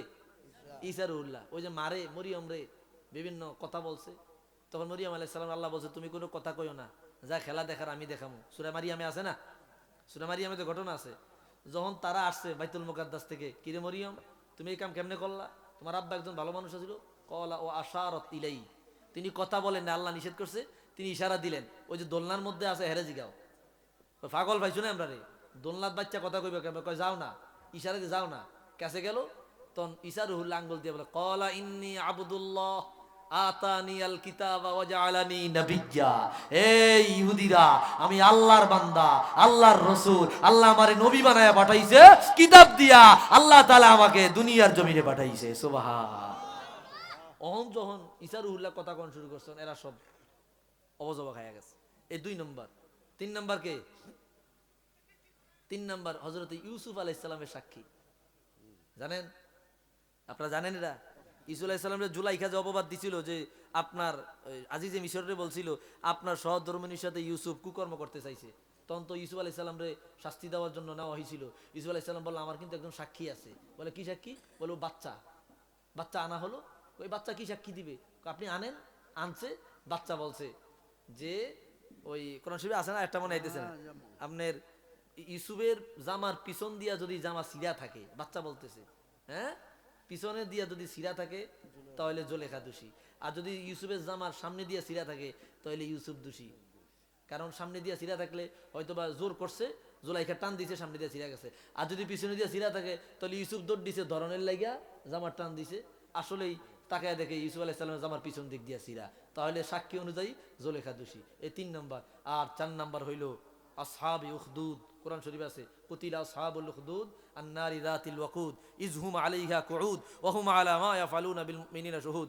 ওই যে বাদশা ইউসুফ জুনাওয়াজের আমলে আব্দুল্লাহকে হত্যা করার সময় সবারকে তো আগুনে ফালাইয়া দিল, তখন বাচ্চাটা বলল মা তুমি এই শয়তানের অনুসরণ কইরো না, আমি তাকায় দেখতেছি আগুনের ভিতরে সবাই জান্নাতে আছে। সুবহান। সংক্ষেপে বললাম এই 4 জন বাচ্চা কথা বলছে, তার মধ্যে জোরাইজের এই বাচ্চা বলছে আমার বাবা অমুক রাখাল। তখন সবাই কইলো হুজুর আপনি মাফ করে দেন, আপনার গড্ডা আমরা স্বর্ণ দিয়া বানায় দেই। কয় না। কয় রূপা দিয়া বানায় দেই। কয় না। কয় কি রুম? কয় যে রুম আছে এই রুম বানায় দিলে হইব। সুবহানাল্লাহ। কোন মাই যে বলছে আল্লাহ আমার সন্তানকে ব্যভিচারী মহিলার চেহারা না দেখায় মরণ দিও না, এত বড় ওলি, আল্লাহ মার দোয়া কবুল করছে। ব্যভিচারী মহিলার সাথে একটা সংঘর্ষ লাগায়া আল্লাহ ওই দোয়া কবুল করছে, এবং আল্লাহ তাআলা তার ইজ্জত পরে এমনও বাড়াইছে যে স্বর্ণ দিয়া তার ঘর বানায় দেওয়ার প্রস্তাব আসছে। আল্লাহু আকবার। তো মা আব্বার দোয়া কত দ্রুত কবুল হয়। আপনি মনে করেছেন কষ্ট দিয়া লাইছেন, মনে হয় এটা শেষ না, বহু বাকি আছে ভাই, বহু বাকি আছে।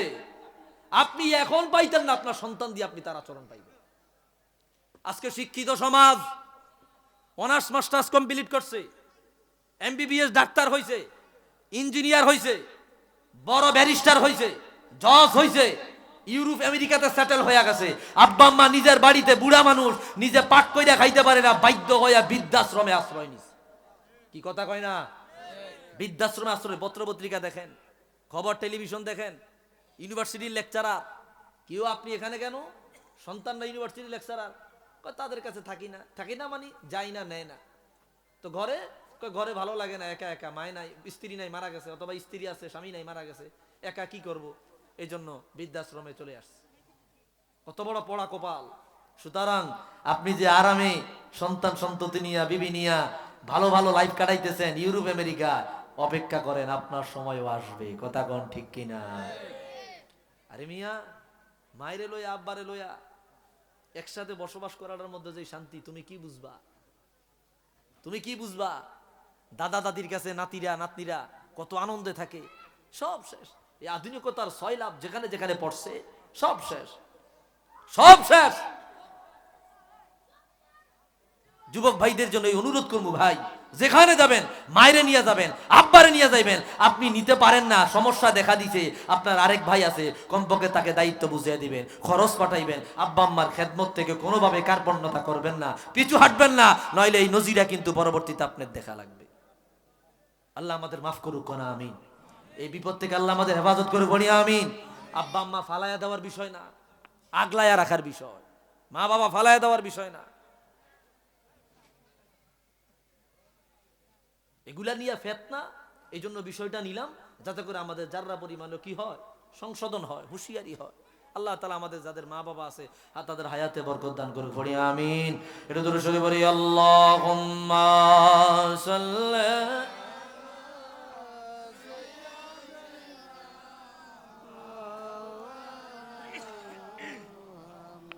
ওয়ালা আলি সাইয়্যিদিনা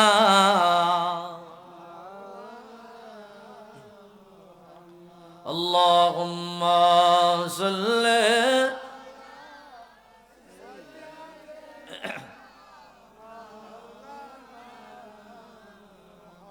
ওয়ালা আলি সাইয়্যিদিনা।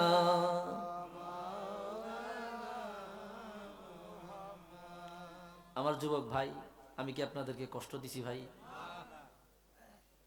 ভাই মা বাবার অনেক কষ্ট ভাই, যারা সন্তানের বাবা হইছেন জানেন ভাই, সন্তানের বাবা যারা হইছেন তারা জানেন।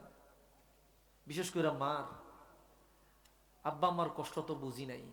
বিবাহ করছি 5 বছর পরে আল্লাহ আমার একটা সন্তান দিছে। আমি মাহফিলে মাহফিলে দৌড়াইছি ভাই, সারা বাংলাদেশের এদিক সেদিক ঘুরছি। আমার যেই সময় আমার সন্তান দুনিয়া আসে, আমি তখন তো আর ওই আমার সিজন সব দৌড়াদৌড়ি চলতেছে, এবং আমার ওয়াইফ যখন অসুস্থ তখন ওইভাবে সময় দিতে পারি নাই। আল্লাহ যখন সন্তান দিল, তার কাছে থাকা দরকার, থাকতে পারি নাই। যে কদিন থাকতাম দেখতাম যে কত কষ্ট সহ্য করছে, রাতের পর রাত ওর ঘুমা, রাতের পর রাত ওর ঘুমা, কতক্ষণ পর পর এই কান্নাকাটি করতেছে, কতক্ষণ পর পর এই কাঁদতেছে। এই অবস্থা দেখা ভাই